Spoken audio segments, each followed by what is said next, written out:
변호사가 임명됐습니다. 윤석열 대통령은 오늘 이 같은 내용의 정부 부처 차관급 인선을 단행했습니다. 끝으로 날씨입니다. 오늘은 전국 대부분 지역이 맑겠지만 강원과 호남 동부 지역은 가끔 구름이 많이 끼겠습니다. 건조특보가 내려져 있는 영남 지방과 강원 남부 충북 지역은 매우 건조한 날씨가 계속되겠습니다. 내일은 전국이 차차 흐려지겠고 강원 북부 동해안에는 새벽에 빗방울이 떨어지는 곳이 있겠습니다. 내일 아침 기온은 서울이 20도 등 낮 기온은 서울이 31도 등 전국이 21도에서 31도로 비슷하겠습니다. KBS 뉴스를 마칩니다.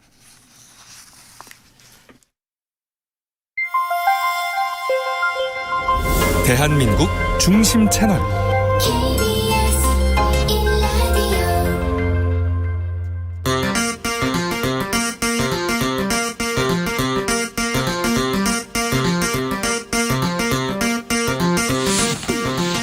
주진우 라이브.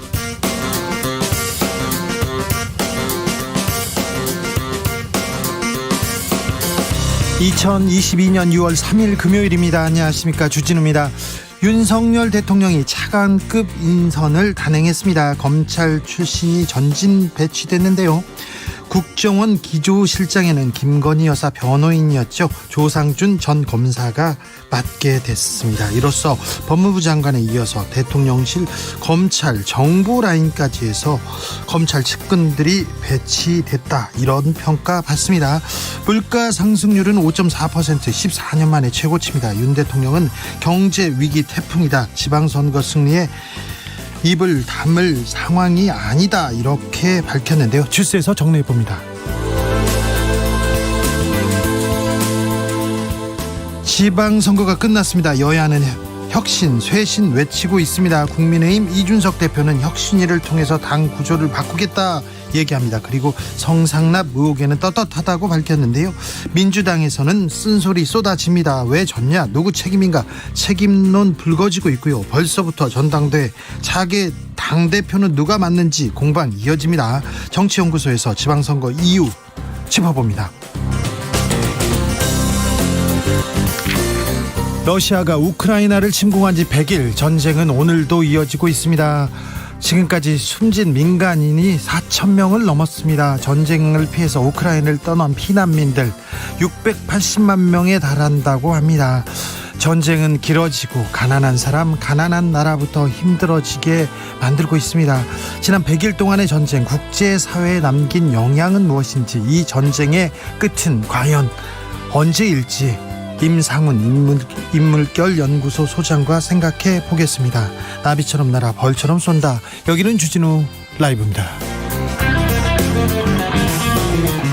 오늘도 자중차에 겸손하고 진정성 있게 여러분과 함께 하겠습니다. 금요일입니다. 한 주 어떻게 보내셨어요? 고생 많으셨습니다. 주말은 좀 쉬셔야 될 텐데 주말에도 일한다는 분들이 있습니다. 걱정이고요. 또 감사합니다. 그래서 이 사회가, 이 나라가 잘 굴러가기도 합니다. 다음 주 월요일은 현충일입니다. 연휴인데요. 이 연휴 어떻게 보내실 건가요? 계획 있으면 알려주십시오. 들려주십시오. 그러면 좀 따라 해볼게요. 그런데요, 아직 코로나 우리 곁에 있습니다. 개인 방역에 신경 쓰셔야 됩니다. 연휴 잘 보내시길 바라겠습니다. 오늘은 뭐 하면서 주진우 라이브 함께하고 계신지, 그리고 주말은 어떻게 보낼 것인지 알려주십시오. 샵 9730, 짧은 문자 50원, 긴 문자는 100원이고요.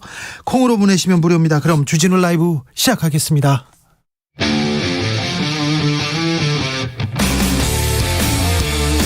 탐사보도 외길 인생 20년. 주 기자가 제일 싫어하는 것은?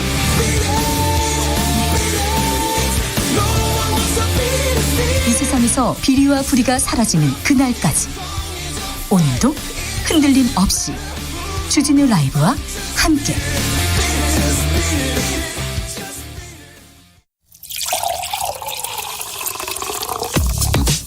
진짜 중요한 뉴스만 쭉 뽑아냈습니다. 주스 정상근 기자, 어서 오세요. 안녕하십니까. 참패한 민주당, 내용이 심상치 않습니다. 전당대회 얘기도 있어요. 네, 원래 민주당 전당대회가 8월에 개최할 예정인데요. 이 지방선거 참패로 당 비상대책위원회가 총사퇴한 만큼 한 달 앞당겨서 당 대표를 뽑는 방안이 거론이 됐었습니다. 여기에 이재명 민주당 의원이 출마할지 여부가 큰 관심사인데요. 그런데 조기 전당대회를 하지 않을 것으로 예상이 되고 있습니다.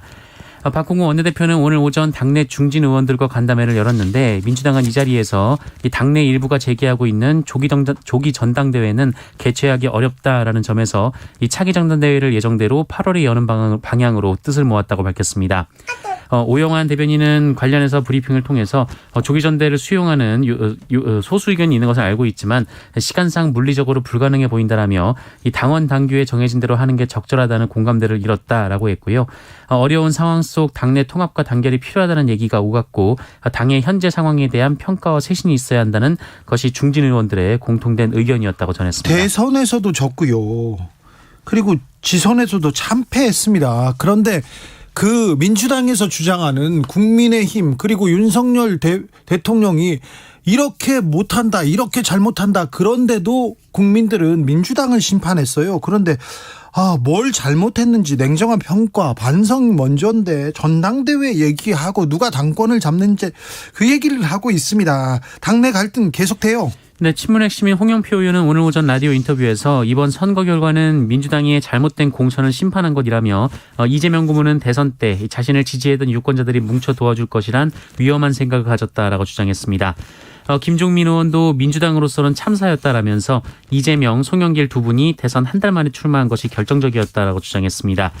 반면 이재명 의원과 이재명계 의원들은 이틀째 공식적 발언을 삼가고 있는 상황입니다. 민주당은 어디로 가는 것일지 잠시 후에 저희가 정치연구소에서 자세히 짚어보겠습니다. 네, 민주당의 길에 대해서 여러분도 의견 주시기 바랍니다. 국민의힘에서는 법사위원장 확보하겠다 전력 투구합니다. 네, 국민의힘 권성동 원내대표는 오늘 SNS를 통해서 이 민주당은 그동안 해왔던 오만의 정치와 결별해야 한다라면서 이 민주당의 오만을 가장 극명하게 보여준 것이 법사위 장악을 통한 입법 폭주라고 주장했습니다.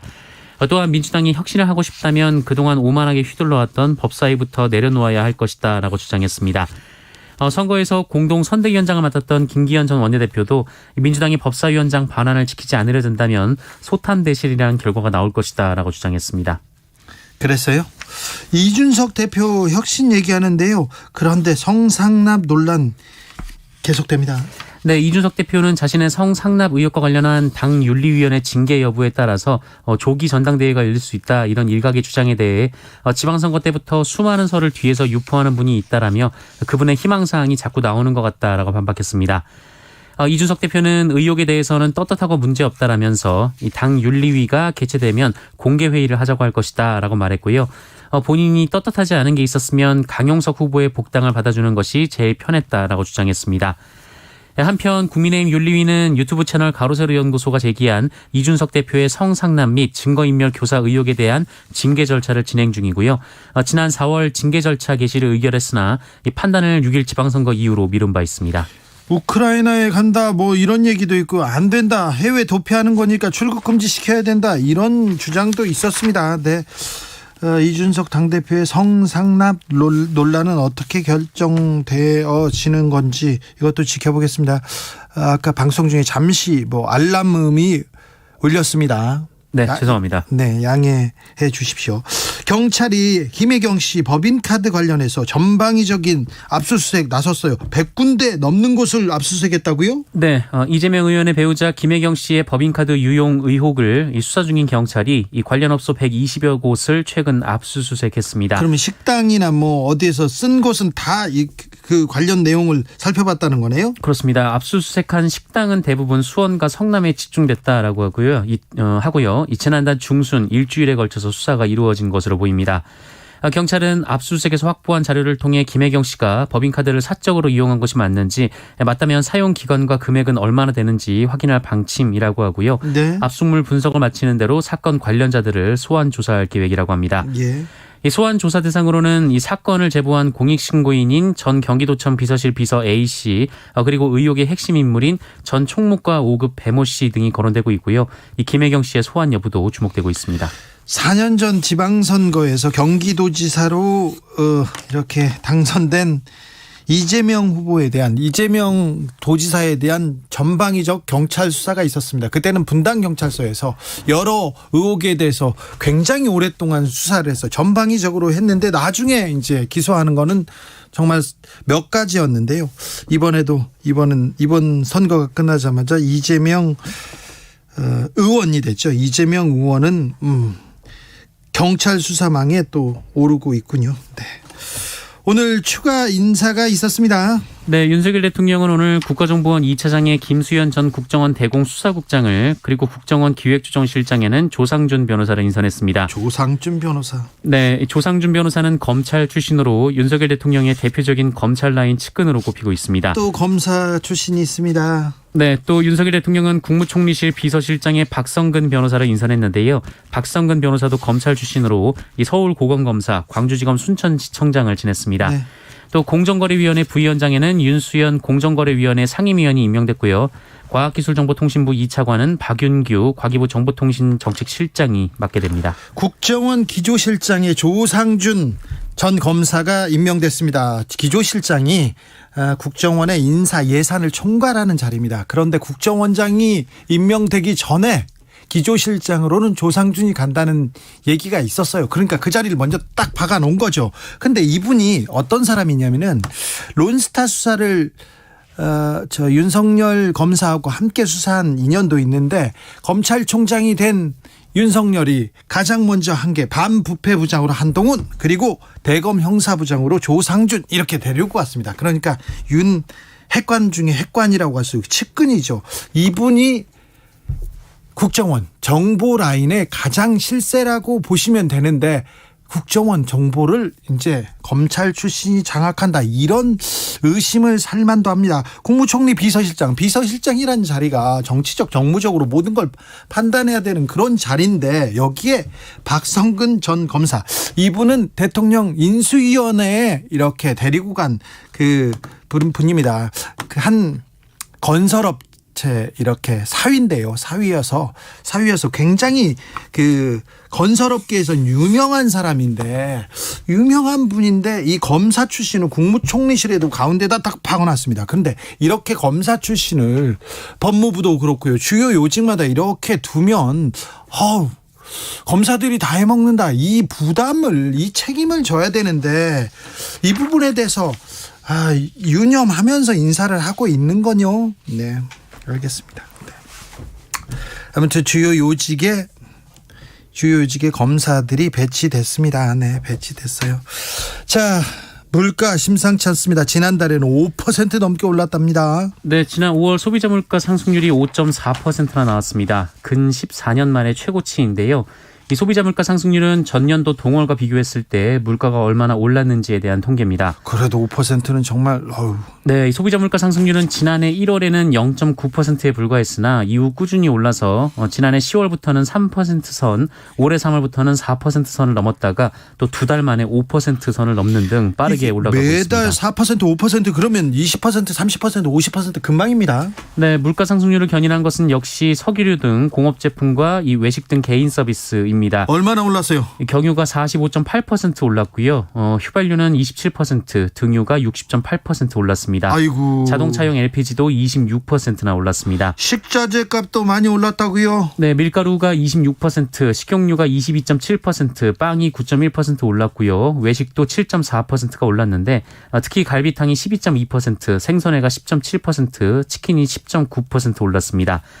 최근 오름세가 주춤했던 농축 수산물도 4.2% 올랐고요. 특히 돼지고기가 20.7% 올랐습니다. 전기요금도 9.6%, 도시가스 요금 11%, 상수도 요금도 3.5% 올랐습니다. 이렇게 물가가 오르면 서민들, 또 가난한 사람들만 가장 먼저 이렇게 피해를 봅니다. 물가 잡는데 무엇보다도 좀 노력을 경주해야 될 것 같습니다. 정부도 그렇고요. 정치인들도 마찬가지입니다. 이 물가, 민생을 안정시키는 것보다 더 중요한 정치는 없습니다. 네, 이 부분도 좀 유념해 주십시오. 한미일 북핵 협의가 열렸습니다. 네, 오늘 외교부 청사에서 김건 외교부 한반도 평화교섭본부장, 성킴 미국 국무부 특별대표, 후나코시 다케이로 일본 외무성 아시아 대양주 국장이 모여서 한미일 북핵 수석대표 협의를 열었습니다. 이 자리에서 성 김 대표의 발언이 주목됐는데요. 이 성 김 대표는 미국은 북한이 7차 핵실험을 위해 풍계리 핵실험장을 준비 중인 것으로 평가한다라고 했고요. 또 한국, 일본과 긴밀히 협력을 통해서 모든 상황에 준비할 것이다라고 했습니다. 실험장 준비가 끝났다 이렇게 얘기가 계속했죠. 네, 다만 한반도의 완전한 비핵화라는 목표는 여전하다라며 북한의 조건 없는 대화 복귀를 촉구했고요. 웬디 셔먼 미국 국무부 부장관도 이 북한의 코로나19 발생에 따른 인도적 위기와 이 비핵화 진전을 별개의 문제로 본다라면서 이 두 가지를 연계하지 않을 것이라고 말해 대화의 문을 열어놨습니다. 네, 코로나 상황은 어떻습니까? 네, 오늘 코로나19 신규 확진자 수는 12,542명이었습니다. 어제보다 2,600여 명 늘었는데요. 지방선거 휴일에 줄었던 검사 건수가 늘면서 확진자도 늘어난 것으로 보입니다. 네. 다만 일주일 전보다는 4천여 명 정도가 적습니다. 위중증 환자는 160명으로 100명대 중반이고요. 사망자는 17명으로 이틀 연속 10명대 사망자가 이어졌습니다. 코로나는 안정적인 추세를 보이고 있습니다. 그래서인지 인천공항 운행도 정상화하기로 했습니다. 네, 정부는 인천국제공항의 항공 편수, 비행 시간을 제한했던 규제를 8일부로 모두 해제했습니다. 이에 따라 항공 수요에 맞게 항공편도 늘어날 것으로 보여서요. 항공권 가격이 상승했던 불편도 어느 정도 해소가 될 것으로 보입니다. 또한 늘어나는 해외여행 입국객 수를 고려해서 검역정보 사전 입력 시스템 이용을 항공사와 여행사에 적극 권장하고 신고 내용도 간소화해서 입국 대기 시간을 단축한다라는 계획입니다. 아울러 8일부터 코로나19 백신 미접종자도 접종자와 마찬가지로 해외에서 한국으로 입국했을 때 7일간 격리를 하지 않아도 됩니다. 학교 폭력으로 동급생을 중태에 빠뜨린 고등학생들이 있었습니다. 그런데 2심에서 감형됐네요. 네, 격투기 스파링을 가장한 학교 폭력으로 동급생을 중태에 빠뜨린 이른바 일진 고등학생 2명이 항소심에서 대폭 감형받았습니다. 명확한 폭력입니다. 이거는 무슨 스파링입니까? 무슨 운동입니까? 이건 폭력이었어요. 네, 총 2명인데요. 이들은 3차례 폭력을 저질러서 각각 장기 8년에서 단기 4년 등을 받았는데 최장 9년 4개월 정도의 형을 살 수가 있었습니다. 그러나 서울고법 형사 7부는 이들에게 장기 4년, 단기 3년의 징역형을 각각 선고했습니다. 재판부는 피고인들이 범행을 인정하고 있고 피해자의 상태가 호전되고 있으며 피해자와 합의한 점을 고려했다라고 밝혔고요. 네. 또 피고인들이 소년이라는 점을 고려해 형을 정했다라고 설명했습니다. 어찌됐든 학교 폭력은 절대 용인해서는 안 됩니다. 지금 학교 폭력으로 피해를 보고 있고 또 학교 가기 싫거나 살기 싫다 그런 분들 많을 거예요. 있을 거예요. 근데 그런 분들은 용기를 내서 주변에 도움을 청하십시오. 친구한테 얘기를 하고 선생님한테 얘기를 하고 경찰한테 얘기를 해야 됩니다. 폭력은 뿌리 뽑아야 됩니다. 그리고 폭력을 행사한 사람들은 아주 엄벌에 처해서 더 이상 폭력을 썼다가 폐가망신까지는 아닐지 몰라도 감옥에 가고 더 큰 피해를 볼 수 있다는 걸 명확하게 알려줘야 됩니다. 교육적으로도 필요합니다. 밀양 산불은 어떻게 됐습니까? 네, 경남 밀양시 산불이 발생 나흘째인 72시간여 만에 잡혔습니다. 남성현 산림청장은 오늘 오전 10시를 기해서 주불 진화를 완료했다라고 공식 발표했고요. 피해 면적은 763헥타르로 축구장 1000개 이상의 면적이 피해를 본 것으로 추정됐습니다. 아직 너무 건조한 날씨 탓에 그리고 산이 바짝 말라있는 탓에 대형 산불 일어날 가능성이 있다고 합니다. 그러니까 좀 조심하셔야 됩니다. 뒷불 감시도 잘해야 됩니다. 화물연대가 파업을 예고했습니다.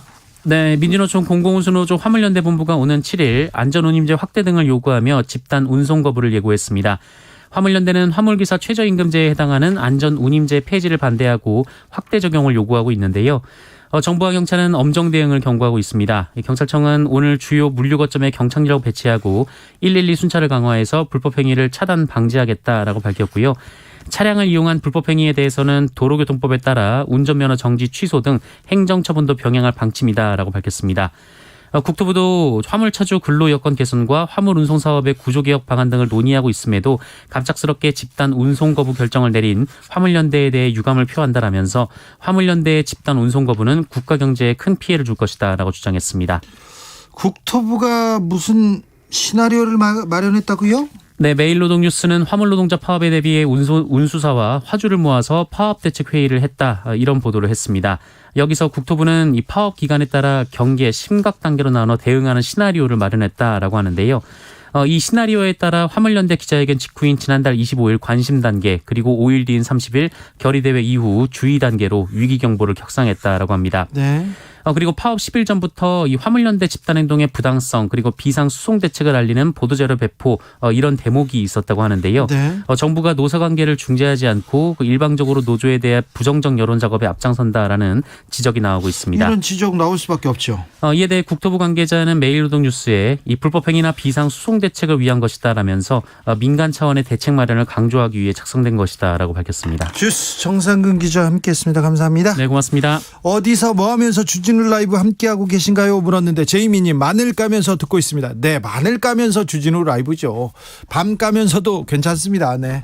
6038님 오늘도 변함없이 배달하고 있습니다. 주말에도 배달할 것입니다. 아이고 배달의 기수님이시군요. 네. 아무튼 덕분에 우리가 코로나 시대 잘 견뎠습니다. 감사합니다. 3123님 가족들과 모처럼 영화관 나들이 예정입니다. 그동안 작은 화면 OTT 서비스 해소했던 볼 것에 대한 욕구 극장에서 팝콘 들고 해소할 예정이어서 무척 기대가 됩니다. 액션 애니메이션 드라마 볼 것이 천지라 벌써부터 기대가 됩니다.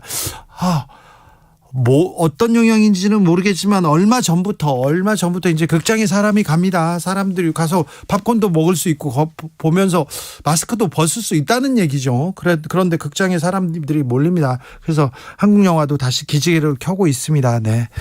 1474님 3일 연휴입니다. 머리가 너무 길어서요. 머리 정리 좀 해야겠습니다. 현충일엔 반드시 태극기 답시다. 이렇게 얘기하셨고요. 9539님 주말 근무해요. 골프장 잔디 깎아요. 새벽 3시에 출근해서 8시까지 쉼없이 깎는답니다. 내일 저희 골프장 오시는 분들 재미있게 하고 가세요 얘기합니다. 골프장 잔디는 새벽 3시부터 새벽에만 깎는군요. 네, 고생이 많으십니다. 덕분에 어떤 분들은 골프를 잘 즐기시게 되겠죠. 교통정보센터 다녀올까요? 이승미 씨. 네, 이 시각 교통 상황입니다. 다음 주 월요일까지 이어지는 연휴를 앞두고 많이 밀립니다. 경부고속도로 부산 방향으로 특히 충청권에서 많이 막히는데요. 북전안에서 목천 부근까지 17km 구간 정체입니다. 서울 방향은 남사에서 동탄까지, 기흥에서 판교까지, 다시 달래내곡에서 한남까지 막히고 있고요. 서해안고속도로 서울 방향은 서평택 분기점에서 화성 휴게소 부근까지 밀리고 있고 매송에서 용담터널 구간도 정체고요. 광명역에서 금천 쪽으로도 밀리고 있습니다. 서울시내 내부순환도로 성산 방향으로는 홍지문 터널 안에서 사고 나서 월곡램프에서 홍지문 터널까지 1시간 걸립니다. 북부간선도로는 신내나들목에서 종암분기점 구간 양방향 정체고요.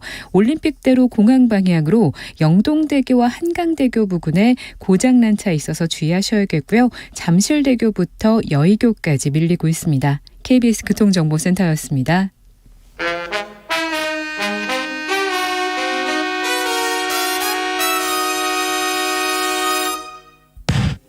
주진우 라이브 돌발 퀴즈.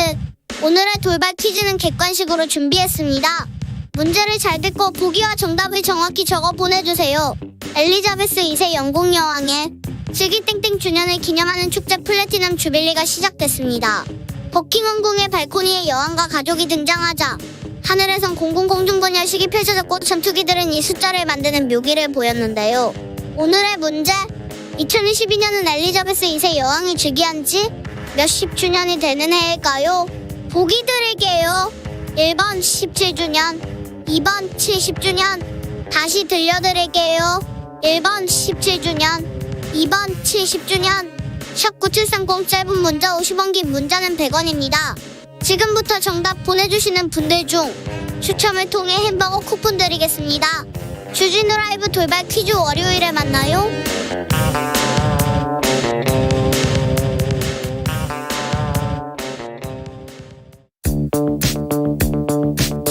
대한민국 정치의 새로운 100년을 준비한다. 21세기형 국회 싱크탱크 정치연구소. 정치권에 보내는 고급진 정치 컨설팅입니다. 오늘도 뜨겁게 분석해봅니다. 정치는 데이터다. 정치는 과학이다. 이택수 리얼미터 대표 어서 오세요. 네, 안녕하세요. 정치는 촉이다. 감이다. 최영일 평론가 어서 오세요. 안녕하세요. 네. 지방선거 어떻게 보셨습니까? 총평 한마디로 시작하겠습니다. 대표님 택수형. 네, 예상대로 12대 5 네. 이렇게 나왔는데 거의 예상하던 대로 그대로 네, 맞았습니다. 이제 잘하면 11대 6 혹은 이제 민주당 입장에서 안 되면 13대 4 이렇게 예상을 했었는데 새벽 한 4시까지는 13대 4 그렇죠. 분위기로 가다가 막판에 이제 경기도민들께서 민주당이 한 번 더 기회를 주신 상황에서 12대 5로 마무리가 됐고 뭐 예상된 민주당의 패배이긴 합니다만 생각보다는 기초단체장, 기초의원 등등해서 민주당 그리고 뭐 정의당까지 진보 진영이 많이 좀 쇠락한 좀 어려웠던 선거였던 것 같습니다. 최영일 평론가님. 쇠락한 이유가 있겠죠. 네. 어제 브라질 평가전이 인기여서 네. 축구로 보면 12대 5 그럼 이제 참패다 또는 이제 이긴 쪽은 대승이다 압승이다 이럴만 한데 네. 마지막 골이 너무 멋있는 거야. 네. 졌는데 그래서 경기의 마지막 그렇죠. 골에서 와 어제 이제 황의조 선수의 골 같은 거죠. 네. 네. 그런 이제 환성이 있었는데 저는 요거는 아마 민주당 지지자 입장에서는 지난 대선에서 너무나 마지막에 보고 싶었던 장면인데 실패했잖아요. 대리만족 정도를 준 것이다. 근데 저는 이번 지방선거는 완전히 이 판 자체가 틀린 게 예. 대선과 총선과 지방선거는 다 성격이 달라요. 뭐 조금 이제 아주 좀 거친 비유를 하면 대통령 뽑는 대선 그리고 의회 중통령 뽑는 300명 뽑는 이제 총선 4,000명 넘게 뽑잖아요. 예. 지역 일꾼들을. 네. 그럼 이 소통령 뽑는 거거든요. 대중소라는 게 꼭 이제 어떤 그 높낮이를 얘기하는 건 아닙니다. 지역의 대통령입니다. 진짜 맹주입니다. 그 지역의 네. 이 주민들을 위한 봉사자예요. 네. 그런데 문제는 이번엔 상품도 완전히 다르게 준비해 놓고 제대로 준비도 안 해놓고 알아서 뽑으십시오 하고 던져놓고 중앙 정치에 매몰됐었어요. 정당들이. 네. 그러다 보니까 국민들이 보이콧을 했다. 전 투표율로 나타났다고 봐요. 국민들이 보이콧했습니까? 민주당 지지자들의 보이콧이 더 좀 강한 성향을 보인 것 같은데요. 양쪽 다 보이콧했는데 민주당 쪽에 보이콧이 더 셌다. 이렇게 볼 수 있겠죠. 그 선거 전에 중앙선거관리위원회 이제 여론조사 결과에서도 20, 30, 40이 네. 투표 의향이 60대 이상보다는 현저하게 낮았다. 낮았었기 근데 때문에. 선거 때마다 그렇잖아요. 근데 이번에는 4년 전에 했던 거랑은 완전히 확연히 다르게. 그렇습니까? 네, 20, 30, 20대는 무려 한 20%포인트가량 낮아졌습니다. 네. 20%나요? 예. 그리고 실제 이제 방송 3사가 예측 투표율이라고 이제 조사를 하잖아요. 네. 그런데 거기에서도 특히 이제 어르신들은 투표를 많이 했고 젊은 세대는 투표를 좀 덜한 것으로 나타났고 그 계층에는 민주당 지지층이 많이 포함된 것으로 봐야 되겠죠. 지방선거 최종 투표율이 50.9%입니다. 정치권에 대한 기대가 좀 없는 것 같아요. 20년 만에 최저치인데 이거 정치권에서 조금 매섭게 받아들여야 될 것 같습니다. 겸허하게 네네. 말만 그렇게 하지 말고. 그러니까 이게 대선의 결과 한번 그걸 정리하고 시간이 짧았다는 건 인정해요. 대선과 그 사이에 대통령 취임식, 한미정상회담, 지방선거까지 바텄기 때문에 정당들이 대선에 올인했다가 뭐 공천도 하고 이제 워낙 바쁘게 움직인 건 충분히 시간이 부족했다는 걸 인정하지만 그럼에도 불구하고 정치는 국민들에 대한 서비스인데 상을 제대로 못 차린 거죠. 네. 그러다 보니까 국민들 보기에는 메뉴도 없는데 뭐 찍으라고 하는 거야. 그것도 표도 여러 번 찍어야 되잖아요. 그런데 네. 또다시 대선 2라운드입니다라고 자꾸 얘기하면서 이게 제가 보다 처음 보는 게 여당이 야당 이미 패배했는데 네. 한 번 더 심판해 주세요. 이렇게 얘기를 하고 네. 심판론을. 네. 심판론 2라운드예요. 그리고 이제 민주당 입장에서는 이제 3주 된 정부인데 견제해 주세요. 앞으로 저들은 오만과 독선을 할 거예요. 검찰공화국으로 만들어 버릴 거예요. 라고 전제하고 얘기하는데 다수 국민들에겐 이게 강성 지지층은 움직이지만 다수 국민들이 뭐 한 것도 없잖아. 그냥 청와대 개방하고 집무실 이전하고 한미 정상회담 한번 하고 그리고 이제 좀 뭐 하나 보려고 하는데 뭐 견제해달라고 하니까 의회는 민주당이 다수당으로 잡고 있는데 자꾸 이제 엄살 부리는 것 같단 말이죠. 그래서 제가 보기에는 국민들의 체감에 와닿지 않는 선거였고 차라리 지역 일꾼론 이런 창창한 앞으로 키울 정치인재들이 우리 정당에 많이 후보로 출마했으니 지역을 봐주세요 하고 동네 잔치 만들어야 되는데 이거 좀 이제 핀트가 엇나갔다 네, 이런 생각이 전략 들어요. 부재 뭐 계속 얘기 나옵니다. 광주 투표율 37.7%는 아이고. 굉장히 충격입니다. 네. 민주주의의 상징과도 같은 광주에서 성지. 민주화의 성지 광주 37.7%는 어떻게 보십니까? 저는 민주당에 경고를 준 것이다라는 평가가 지금 다수를 이루고 있는데 네. 이제 또 한편으로는 대구도 낮았거든요. 40%. 광주도 낮고 네. 이미 뭐 예를 들면 강기정 네. 후보가 시장이 유력하기 때문에 그렇죠. 그러니까 너무 뻔한 선거인 지역에서는 투표율이 낮을 수밖에 없었고요. 그게 네. 확연히 드러났다. 근데 물론 민주당이 좀 경고를 준 그래서 기권으로 의사표시를 한 분들도 많이 계시긴 하겠습니다만 네. 저는 전자의 성격이 조금 더 강하지 않았나 싶습니다. 서울로 가보겠습니다. 서울에서 오세훈 시장은 전동에서 송영길 후보를 따돌렸습니다. 네. 그리고 민주당 구청장을 찍은 30만 명은 송영길 후보에게 투표하지 않았습니다. 네. 그러니까 그런데 이제 이게 서울이 조금 다른 지역과 다른 건 이 25개 구청장 중에 지난 2018년은 24대 1로 민주당이 압도했고 네. 이번에는 17대 8로 그래도. 상당히 네. 이제 이 여당이 압도하긴 했지만 네. 민주당이 생각보다는 좀 건졌어요. 희망의 씨앗을 뿌렸어요. 사실은 이게 선거 초반에는요. 네. 반분하는 줄 알았어요. 반반쯤 가지고 가는구나. 근데 유력하던 구청장들이 하나하나 이제 여당으로 넘어가더니 8개를 건졌는데 그래도 서울 시민들은 줄투표 안 했다. 교차 투표했다. 이런 네. 면에서는 어떤 그 좀 현명한 균형 감각 이런 게 돋보였다고 볼 수 있는데 그럼에도 불구하고 전체적으로 대세는 여당 쪽으로 기운 건 맞아요. 시의회만 해도 완전히 분포가 네. 바뀌었습니다. 네. 93% 민주당이 장악하고 있던 서울시의회가 이제 60% 이상 과반보다 훌쩍 높게 국민의힘이 장악을 했기 때문에 오세훈 시장이 탄력을 받은 것만은 분명하고 바로 지방선거 끝나자 이제 사선 시장이 되면서 차기 대권 주자 반열로 쭉 올라갔다. 송영길 후보는 왜 이렇게 힘을 못 쓴 걸까요? 일단 부동산 문제는 여전히 지속이 되고 있고요. 민주당 서울에서. 책임. 네. 네. 그래서 서울에서는 대선이 지난 상황에서도 계속 민주당 지지율이 상승하지 못하고 하락세를 조금 보였던 지금 부동산 상황은 조금씩 호전이 되고 있음에도 불구하고 여전히 민주당에는 이제 표를 주지 못하겠다라는 그런 분들이 많이 있는 것 같고요. 예, 줄투표가 사실 많이 조금 줄어들긴 했는데 그래도 17개면 상당히 많이 국민의힘이 가져간 것이죠. 제가 그래도 조금 알아본 바로는 민주당이 기초단체장도 많이 장악하고 있었고 현직 구청장 시의원 많았지 않습니까? 시의원들은 뭐 네. 압도적이었었고 네. 그런데 민주당 구청장들 혹은 뭐 시의회에서 지원했던 여러 가지 구민들을 위한 서비스들이 많이 있었습니다. 네. 뭐 예를 들면 도시재생과 관련 프로젝트를 지역 주민들이 많이 네. 참여하고 도시 지역에 이제 뭐 소상공인들 많이 참여하고 그래서 그런 조직 네트워크들이 아주 활성화돼 있었어요. 그래서 이런 것들이 구청장이 바뀌면 혹시 이게 중단되는 것 아니야? 이런 우려하시는 분들이 계셨기 때문에 시장은 뭐 오세훈 시장을 뽑더라도 구청장은 현 구청장한테 특히 표를 준 분들이 제법 계시더라고요. 그래서 8개 그래도 구청장을 유지한 것 같습니다. 전체적으로 보겠습니다. 민주당이 패배했는데 패배 원인 어디에서 보십니까? 선거 직전에 윤석열 대통령과 국민의힘 지지율 상승세가 있었어요. 그리고 네네. 뭐 정권 초기이기 때문에 어느 정도 예상은 했지만 그렇죠.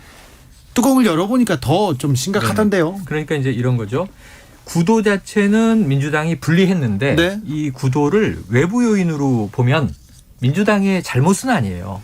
왜냐하면 일단은 정권을 뺏긴 게 잘못이죠. 잘못이라면 정권이 교체됐고 새 정부가 출범을 했어요. 민주당에게는 한 번 센 패배를 당하고 정권을 잃었으니까 수습하기에도 이미 이제 상당히 큰 타격을 받은 상황에서 이기기는 쉽지 않지만 문제는 졌는데 예상보다 너무 처절하게 졌다. 이건 민주당의 책임이에요.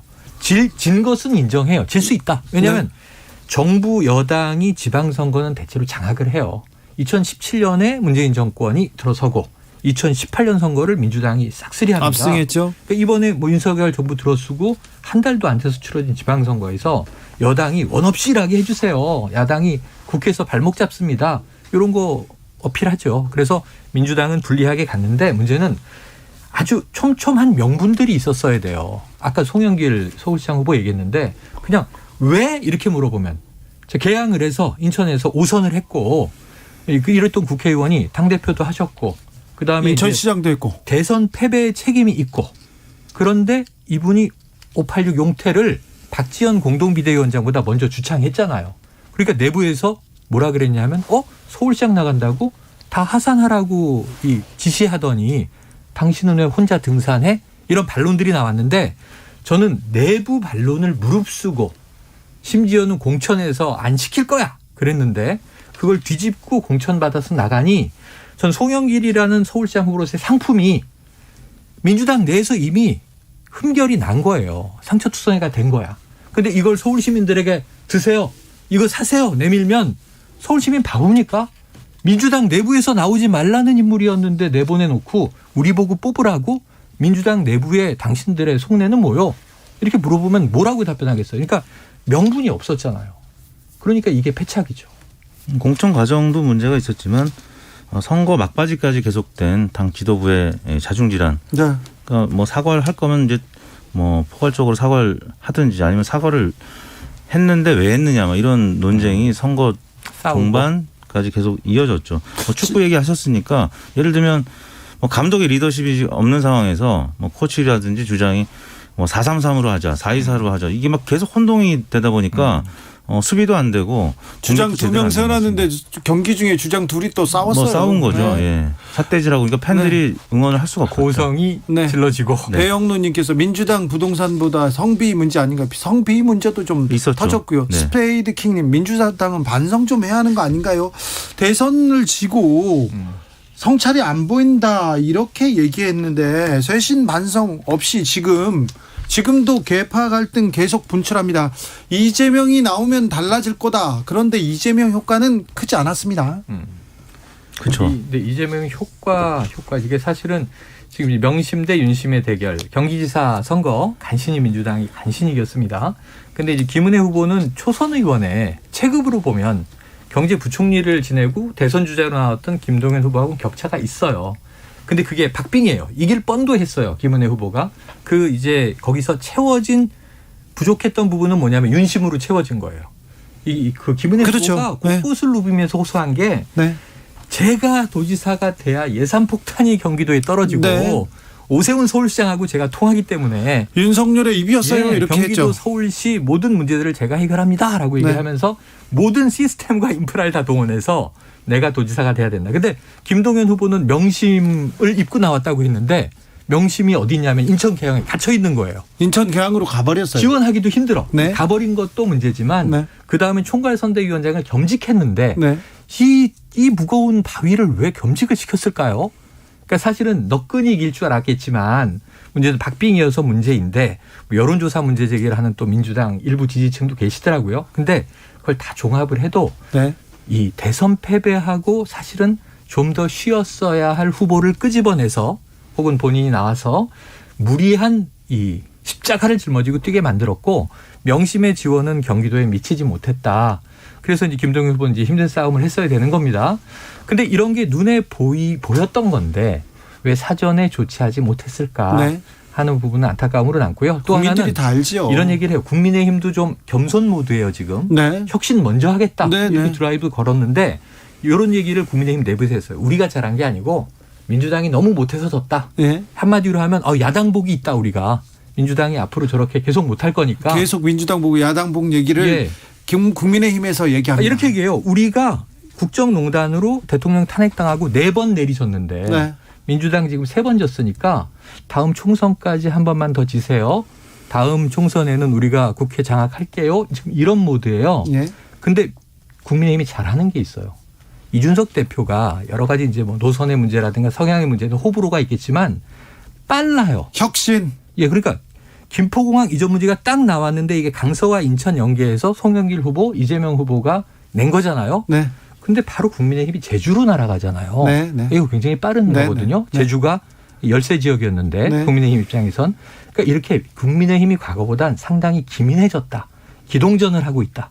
이런 상대 전략을 알고 거기에 맞대응한 작전을 해야 되는데 민주당은 그냥 큰 거 던지면 먹힐 줄 알고 다 완성되지 않은 무리수를 일단 큰 거 던지고 봐. 이슈를 장악해야지. 옛날 같지가 않습니다. 네. 명분과 이슈가 정교해야 됩니다. 국민의힘이 뭐 혁신을 얘기하고 뭐 정당 개혁을 추진한다. 혁신위원회도 좀 출범시켰어요.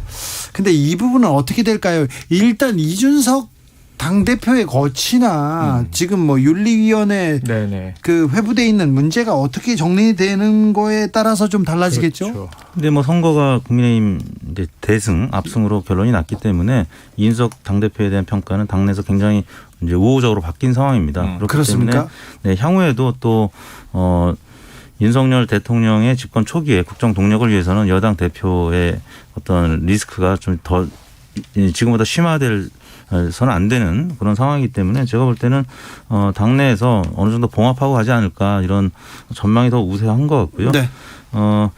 이제 민주당 얘기 조금 더 제가 첨언하자면 그 이번 이제 선거의 뭐 의미라든지 또 선거의 이제 결과에 대한 예측 이런 부분들이 처음부터 조금 전략적으로 잘못되지 않았나라는 생각이 드는 게 사실 이번 지방선거는 애초에 작년에 여의도에서 이런 얘기 있었어요. 대선과 지방선거 같이 치르자. 왜냐하면 대선에서 그렇죠. 이기는 정당이 네. 압승할 거기 때문에 네. 지방선거 맥을 못 추고 그다음에 지방선거의 의미도 퇴색할 것이다라고 해서 국가 비용 측면에서도 네네. 이게 그래서 이제 어느 정도 대선에서 진 정당이 지선에서도 대패할 가능성이 있었던 선거이기 때문에 차라리 이제 이번 선거 어렵다는 것을 좀 어느 정도 예측했다면 뭐 여론조사가 잘못됐다, 이 여론조사 믿을 수 없다, 뭐 이런 접근보다는 굉장히 어려운 선거인데 과거 이제 노무현 대통령이 했던 것처럼 오히려 더 적진에 들어가서 패배해도 뭐 지역 그 감정을 좀 완화시킨다든지 어떤 의미 있는 행보를 했었어야 되는데 그렇지 못했다라는 점이 조금 아쉬웠고요. 또 내부의 공천 과정에서도 이재명 후보에 대한 어떤 권위, 이 리더십에 대해서 초반에 너무 좀 강하게 느끼다 보니까 이 서울에 있는 의원들 상당수가 공천에 문제가 있다는 걸 알았음에도 불구하고 서로 소통을 못했다라는 거예요. 그러니까 이재명 후보의 심기를 건드리지 못하고 얘기를 못했다가 이제 패배하니까 이제 와서 이제 얘기하는 거거든요. 네. 네, 그런 소통 방식이 국민의힘이 그렇다면 좀 이해가 되는데 과거 노무현 대통령 시절 때만 해도 사실 서로 뭐 담배도 같이 피고 너무 얘기를 많이 해가지고 그게 문제였죠. 네네. 비판이 너무 많아서. 문재인 대통령 때 와서 조금 그게 이제 완화가 됐지만 지금은 굉장히 경직된 어떤 이런 소통의 문화 이런 부분이 좀 아쉬웠던 것 같습니다. 윤 군수님께서 민주당의 검수완박 강행 국민들이 많이 분노한 거 이거 이유 있지 않습니까? 아, 있습니다. 그게 저는 이 지금 최근에 이제 여론조사가 앞으로 정교하게 나와야 되고요. 민주당이 그걸 백서를 만드는 자료로 해야 되는데. 그렇죠. 자, 이번 패인 제일 큰 게 뭐냐? 그러면 이렇게 뭐 김포공항 이전 막판에 나온 것도 얘기 드렸고 했지만 시리즈가 1년의 시리즈가 있어요. 그렇죠. 대선 끝나자마자. 예, 검수완박 표현은 전 반대예요. 완전 박탈이 아니에요. 네. 법안 내용도 후퇴했어요. 그리고 윤석열 정부가 들어선 이후에 한동훈 법무부 장관을 필두로 해서 인사정보관리단 등등 해서 지금 추진 상황을 보면 검수완박이 시행되기 어려워요. 방어 논리가 다 있어. 그런데 문제는 이걸 완박이라는 프레임에 걸렸고 네. 그걸 항변하긴 했습니다. 네. 검찰 수사권 뭐 배제, 분리. 그런데 그 말이 주는 그 어감, 그 프레임에 갇혔어요. 여론전을 내서 망했죠. 국민 설득이 안 된 상황에서 자, 정권이 교체되지 않았으면 정권이 유지됐으면 이거 천천히 했겠죠, 당연히. 이재명 대통령 이제 치하에서. 근데 정권이 교체되니까 다음 정부에선 이거 국무회의 의결 통과 안 되겠네. 문재인 대통령 있을 때 해야 되겠네. 타임라인이 딱 끊어져 버리고 이걸 한 달 내에 해야 되니까 급박해져 버린 거죠. 근데 이 과정에서 엉뚱한 절차들이 양향자 의원 사퇴, 그다음에 민영배 의원 탈당, 국민이 보기엔 말도 안 되는 일이 벌어졌고 이게 민주당의 패착. 검수완박이 아닌 검찰 수사권 분리의 명분은 20년간 있어 왔으나 국민 설득을 못했고 과정이 아주 엉뚱하게 진행됐다. 과정이 원만하지 그러니까 않았어요. 국민들이 이걸 동의하기가 참 어려웠다. 그다음에 인사청문회라는 야당의 판이 열렸어요. 그렇죠. 한 방도 못 나요. 한 방도. 네. 그리고 마지막에 한덕수 총리 뭐 부적격입니다 하다가 덜썩 통과시켜주는데 이 통과의 명분도 부적격의 명분도 설명이 안 되잖아요. 아니 부적격하다고 계속 얘기하다가 갑자기 통과를 시켜주는. 그러면 일관적으로 통과를 안 시켜주던가. 네. 통과시켜줄 거면 애초에 부적격하지만 새 정부에 우린 협치하는 차원에서 밀어주겠다고 하든가. 보통 인사청문회 과정에서 네.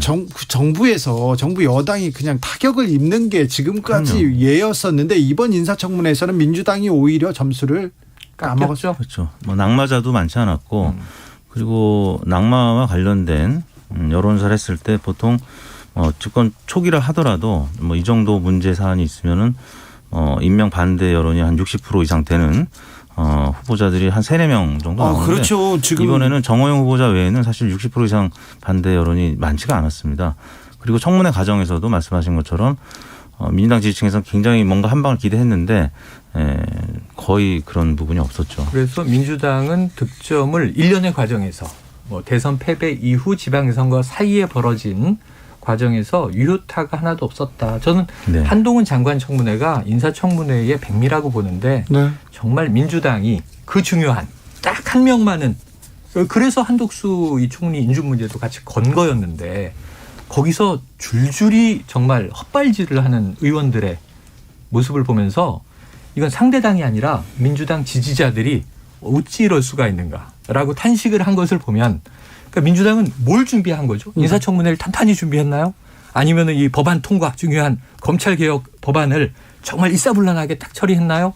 다 둥지둥했는데 네. 이게 지방선거까지도 그 모습이 해소되지 못했다. 실력도 노력도 부족했다. 이런 얘기 계속 나왔습니다. 1053님께서 대선에서 지고도 정신 못 차리고 집안 싸움 하는데 민주당 지지자도 안 찍기 싫어요 얘기하는데 지금 선거에서 참패했습니다. 그래서 누가 책임을 져야 되고 누가 뭘 잘못했는지 냉철하게 분석하고 반성하고 성찰해야 되는데 그래야죠. 이건 안 되고 지금 누구 책임져라 이렇게 얘기를 하면 너 전당대회에서 너 다른 편이지 이렇게 얘기하고 네. 누구를 또 비판하지 않습니까? 너 수박이지 이런 얘기가 나오고 있습니다. 그렇죠. 그래서 민주당은 더 앞이 보이지 않는다 이렇게 생각하는 분들이 많습니다.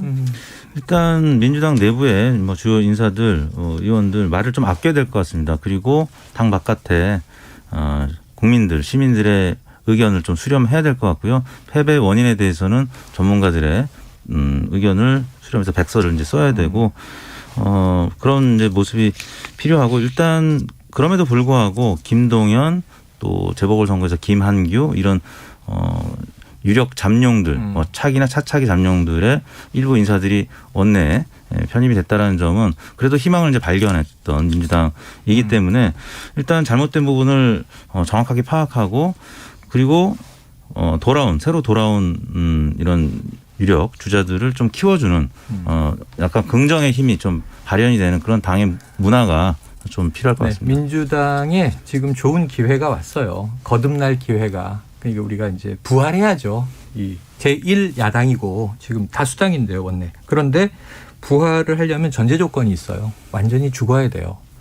안 죽으면 좀비가 되는 거예요. 좀비 정당 되는 거예요. 안 죽으면 좀비 된다. 이거는 또 무슨 논리입니까? 아니 지금 그런 이건 뭐 양상이 할리우드 보여지고 있는 게 논리입니까? 저는 내부 의원들이 네. 딱 지금 핵심 쟁점이 하나예요. 예. 이재명이다, 이재명이 아니다. 그러니까요. 이재명이어야만 한다, 이재명이어선 절대 안 된다. 이 싸움인데 네. 지금 대선 패배가 이거 하나냐고요. 그것도 원인의 하나가 될 수 있어요. 난상 토론해야 되고 끝을 봐야 되는데 지금 이재명 의원이 이제 원내 들어옵니다. 그럼 이제 이 160여 의원 중에 한 명 초선 네. 의원이에요. 근데 어떤 역할을 할지를 이제 논의해야죠. 본인도 고민해야 되고. 그럼 그 하나의 원인만 가지고 지금 막 싸우고 있는데 아주 졸렬해 보이는 게 뭐냐면 내부에서 치열하게 싸우라고요. 욕도 하고 국민들이 안 볼 때 비공개 회의로 연석 회의를 밤샘 끝장 토론하고 마지막에 합의를 봐서 그 내용을 국민들에게 전달해야 되는데 네. 지금 다 방송에 나와서 떠드는데 자기네들끼리는 얘기를 안 해. 이게 무슨 조직이에요. 회사에서 김이사, 박이사, 최이사 다 방송에서 우리 회사는 이게 문제입니다 얘기하는데 내부에서는 회의를 안 해. 서로 소송도 안 하고 전화도 얘기도 안 해요. 술도 안 먹고 회식도 안 하고. 그럼 이게 되는 회사입니까? 그냥 바로 망해요. 이런 정당이에요 지금. 그러니까 예를 들면 이재명 이 후보가 본인의 의지로 나오려고 했는데 폭로전이 막 벌어져요. 아니 그럼 왜 사전에 못 말렸답니까? 또는 지금 와서 내부에서 왜 그런 문제를 놓고 서로 멱살 잡고 안 싸운답니까? 서로 방송에 나와서 나는 개혁가야. 저들이 문제야. 그 반대쪽도 마찬가지예요. 대안이 없어. 근데 저들이 문제야. 발목 잡았어. 그럼 언제 여당하고 싸워요? 언제 그 문제 많다고 비판하는 윤석열 정부랑은 어떻게 싸울 거예요? 야당이 이래가지고. 그래서 저는 빠른 시간 내에 내부 소통을 해서 끝장을 보고 합의된 내용을 국민들에게 발표하고 그게 이제 정말 다수의 중론이라면 본인이 원했든 안 했든 함께 실천을 하시면서 네. 팀 플레이를 하시길 바랍니다. 4, 5년 전 국민의힘을 네. 똑같은 모습이죠. 그대로 재현되는 것 같아요. 그렇습니까? 국민의힘은 그 그 바닥을 어떻게 찍고 이렇게 나왔죠? 계속 선거에서 졌죠. 뭐 결정적인 포인트는 이준석 당대표가 이제 선임되면서 네. 뭔가 전환의 포인트를 잡은 거죠. 태극기 그리고 탄핵의 강을 건너고 네. 태극기 세력과 결별하고 네. 뭐 그런 여러 가지 있고 5.18 광주에 네. 여러 번 사죄를 하고 이 진전에는 내부 모습이 있었지만 결정적인 건 외부 요인이 터져야 돼요. 집권 여당이 언젠간 실수를 하는데 문재인 정부는 부동산 LH가 터졌고 그 결과로 서울시장 재보선에서 오세훈 시장이 당선되는데 그때 서울 부산에서는 공교롭게 광역시장들이 다 성 문제가 터졌고 네. 그때 터닝 포인트를 제대로 잡고 이준석 체제가 들어선 건데 문제는 민주당도 그럼 윤석열 정부 중후반에 가서 뭔가 이제 정부가 실정을 터뜨리면 그때 민주당은 반전할 거냐. 자기 실력을 보여주고 그래야 됩니다. 자기 비전을 보여줘야지 언제까지만 자기 힘으로 극복해야 됩니다. 남이 실수하는 것만 보고 언제까지 강용석 후보한테 기대서 이렇게 선거 치를 겁니까? 그렇죠. 0529님 민주당은 꼰대 정치 줄세우기 정치 버리지 않으면 총선에서 힘들어요 얘기합니다. 그런데요 경기도민은 왜 이런 선택을 했을까요? 국민의힘 그리고 김은혜 후보는 왜 막판에 밀렸을까요? 뭐 결정적으로 그 재산 신고 누락 그 타격이 선관위 판단 때문에 투표장에 가는데 딱 그게 붙어 있거든요. 그게 없었다면 0.15%포인트로 패배하지 않았을 거라고 보여지거든요. 그렇죠. 근데 재산 누락이 1억도 아니고 16억이니까 좀 네네. 충격적이긴 네네. 해요. 너무 많잖아요. 근데 민주당이 마지막에 13억 가지고도 당선 무효형을 받은 경우가 있었다. 벌금 300만 원으로. 근데 뽑아주면 뭐하냐. 직을 또 잃을 수도 있다. 이게 이제 민주당은 이광재 지사 강원도 때 트라우마거든요. 또 지금 이제 경남을 뺏기게 된 김경수 지사 사건도 있었고. 자, 근데 그것을 이제 다시 막 얘기를 한 거예요. 근데 이게 영향을 미치기에는 시간이 좀 바텄어요. 네. 강용석 효과가. 네. 그래서 저는 그중에 대부분은 김동연 후보의 인물의 가치의 어떤 비중 이게 네. 좀 경기도에서 먹혔다. 민주당의 이 패착보다 네. 김동연이라는 인물의 좀 무게감 이게 경기도에 어필한 거 아니에요. 왜냐하면 역대 경기도지사가 총리 부총리급이에요. 그렇죠. 네, 그리고 차기 경제통이고. 대권을 넘보는. 네. 그래 왔는데 김은혜 후보는 조금은 체급은 약했죠. 네. 최영일, 이택수 최영일 두 분과 함께 읽어봤습니다. 감사합니다. 네, 고맙습니다. 감사합니다. 저는 6시 2부로 돌아옵니다.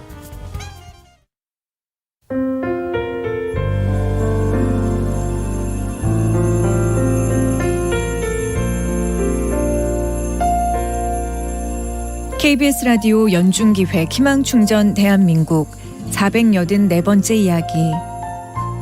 안녕하세요. 아나운서 이현주입니다. 올해 4살이 된 선혜는 25주 초미숙아로 태어났습니다. 만성호흡부전에 뇌병변 장애까지 겹친 선혜를 두고 병원에서는 부모님께 마음의 준비를 하라고 말했습니다. 하지만 부모님은 어렵게 얻은 딸 선혜를 절대 포기할 수 없었습니다. 어려운 형편 속에서도 꿋꿋하게 치료를 이어갔는데요. 안타깝게도 선혜에게 또 다른 증상이 나타나고 말았습니다. 췌장과 십이지장의 통로가 막히는 바람에 길어야 6개월 정도 살 수 있다는 시한부 진단을 받은 겁니다. 생과 사의 사투를 벌이고 있는 선혜에게 또 한 번의 기적이 찾아올 수 있도록 여러분이 마음을 모아주세요.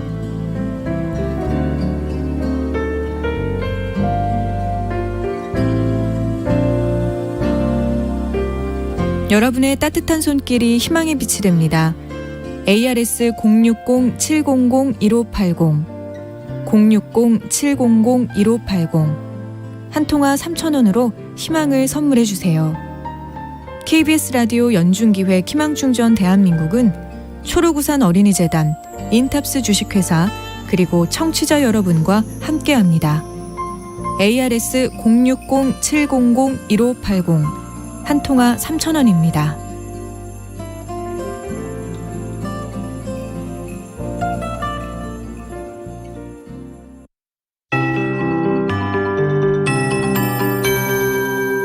KBS 58분 날씨. 여전히 건조한 날씨 속에 오늘 더위가 기승을 부렸습니다. 지금 밀양의 산불은 주불이 진화가 된 상황인데요. 여전히 건조특보가 내려진 곳이 있습니다. 주로 오늘도 동쪽 지역, 경상도 많은 지역과 충북에 건조주의보 발효 중이니까요. 건조함 속에 좀 주의하셔야 되겠고요. 비 소식이 들어있어서 이 건조특보가 좀 해제될 가능성이 있겠습니다. 우선 오늘 서울의 낮 기온이 30도를 넘어섰는데 32.6도로 평년보다 무려 6도나 높았고요. 광주가 34.1도, 구미도 34도로 전라도나 경상도 할 것 없이 34도 이상의 기온을 보인 곳도 있었습니다. 더위는 내일 오늘보다 좀 덜하긴 하지만 내일도 30도를 넘어서는 낮 기온이 예상됩니다. 서울 31도 등 전국이 21도에서 31도 분포고요. 일요일은 서울 29도 등으로 주로 중부지방이 30도 가까운 더위가 이어지고 남부지방은 24, 5도 안팎까지 좀 떨어지긴 하겠습니다. 비 소식입니다. 내일은 차츰 흐려지겠고 일요일도 흐린데요. 특히 모레 새벽부터 늦은 오후 사이에 일부 남부지방과 제주도에 비가 오겠고요. 빗방울이 좀 떨어지는 곳도 있겠습니다. 모레 오후부터 글피까지 강원 영동과 경북 동해안도 비가 오면서 해갈에 좀 도움이 되겠고 글피 오전부터 낮까지 서울, 인천, 경기, 강원, 영서도 비 소식이 있습니다. 지금 서울 기온 27.8도입니다. 최영우였습니다.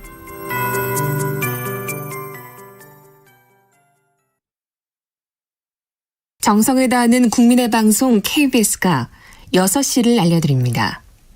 AM 711kHz, FM 97.3MHz, KBS 1라디오입니다. HLKA.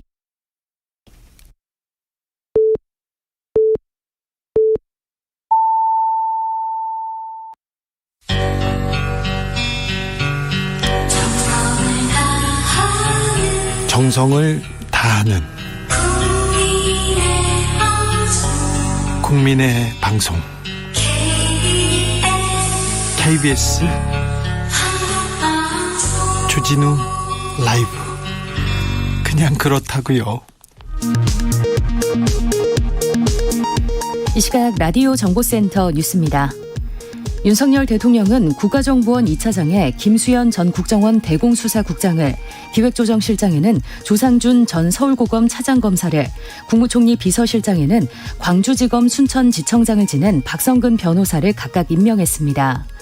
국정원의 조직과 예산을 총괄하는 기조실장에 임명된 조상준 전 검사장은 윤 대통령의 검찰 내 측근 가운데 하나로 꼽히며 도이치모터스 주가 조작 의혹 사건 관련 수사를 받고 있는 김건희 여사의 변호를 맡기도 했던 것으로 알려져 있습니다. 더불어민주당은 국가정보원 기획조정실장에 조상준 전 서울고검 차장검사가 임명된 데 대해 윤석열 대통령이 검찰의 권력기관 장악 완결을 선언했다며 비판했습니다. 오영환 원내대변인은 서면 브리핑을 통해 자신의 최측근을 국정원 기조실장에 임명한 것은 윤석열 특수통 라인으로 국정원마저 장악하겠다는 의도라며 이같이 주장했습니다. 이재명 전 경기지사의 배우자 김혜경 씨의 이른바 법인카드 유용 의혹과 관련해 경기 남부청 반부패 경제범죄수사대가 지난달 중순쯤 일주일 동안 음식점과 카페 등 129곳을 압수수색한 것으로 확인됐습니다.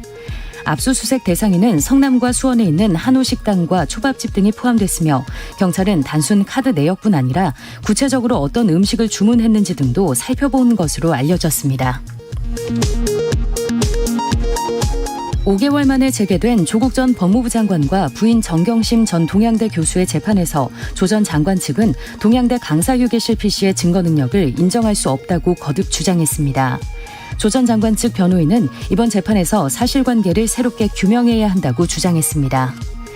지금까지 라디오 정보센터 조진주였습니다.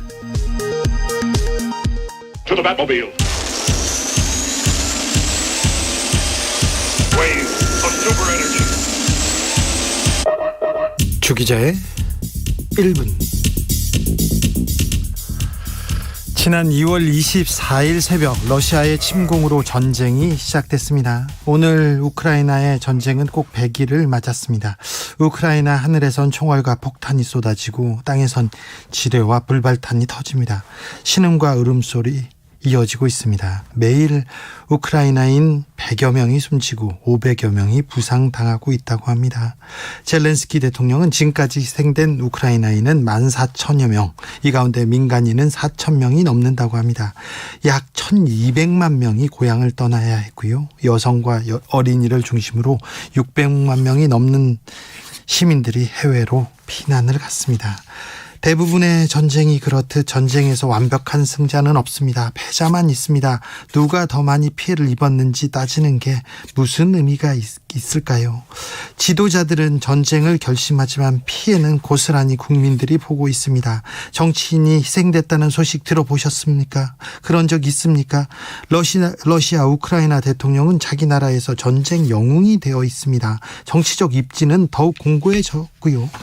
세계적으로 관심이 집중된 우크라이나는 전쟁 상황이 나은지도 모릅니다. 지금 이 순간에도 약 40개국에서 전쟁이 벌어지고 있습니다. 에티오피아 내전에서는 수백 건의 집단 학살이 벌어졌습니다. 사상자도 우크라이나보다 10배가량 많다고 합니다.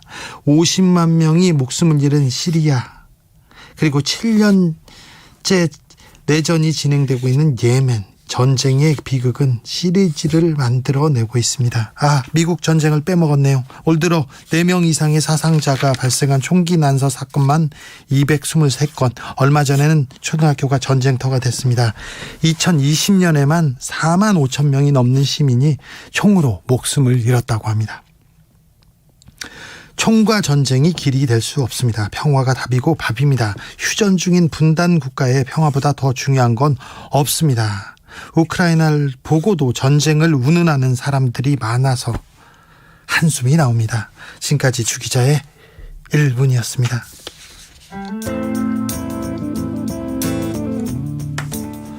U2 One.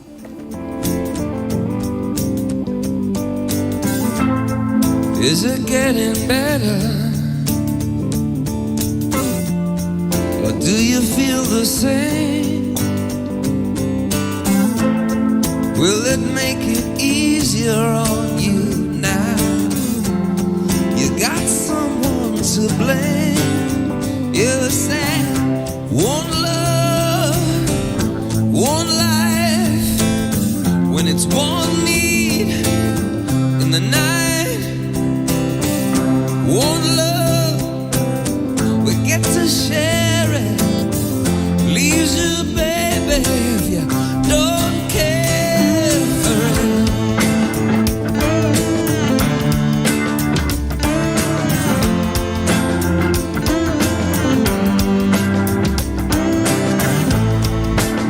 Did I disappoint you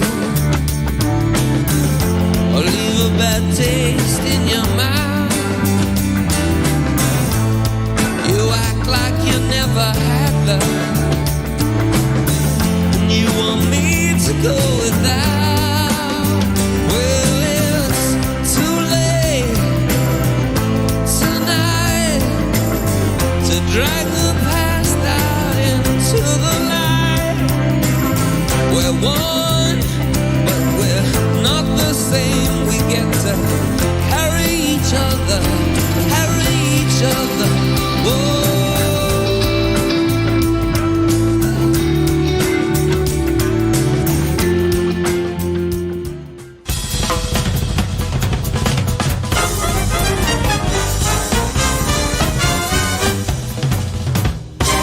훅 인터뷰. 모두를 위한, 모두를 향한, 모두의 궁금증 훅 인터뷰. 앞서 우크라이나 이야기했습니다. 전쟁이 100일 동안이나 계속되고 있습니다. 어린아이들은 무슨 죄가 있어서 전쟁의 피해가 더 커지면 안 되는데, 남의 나라 얘기가 아닙니다. 우리나라도, 그리고 전 세계가 지금 우크라이나 전쟁으로부터 고통을 겪고 있습니다. 이 전쟁은 어떻게 끝나야 할까요? 어떻게 하면 이 전쟁 끝낼 수 있을까요? 한번 함께 고민해 보겠습니다. 임상훈 인물결 연구소 소장님, 어서 오세요. 네, 안녕하십니까? 네. 우크라이나 전쟁이 100일째 됐습니다. 딱 오늘로 100일째죠. 네. 부상자, 사망자 많고요. 민간인들의 피해 큰데요. 지금 전쟁은 어느 국면입니까? 굳이 이제 단계를 나누자면은 3단계라고 할 수 있을까요? 그러니까는 그 전장을 중심으로 해가지고 우크라이나의 동부, 그다음에 러시아의 서부가 이제 국경을 맞대고 있지 않습니까? 네. 당연히 그쪽에서 전쟁이 벌어지고 처음에 시작이 됐고 지금도 그런데, 근데 국경이 크게 우크라이나를 중심으로 하자면 북부, 그다음에 동부, 남부 이렇게 구분을 할 수가 있겠죠. 북부라고 하면은 이제 키이우 수도를 중심으로 해가지고 그쪽 지역.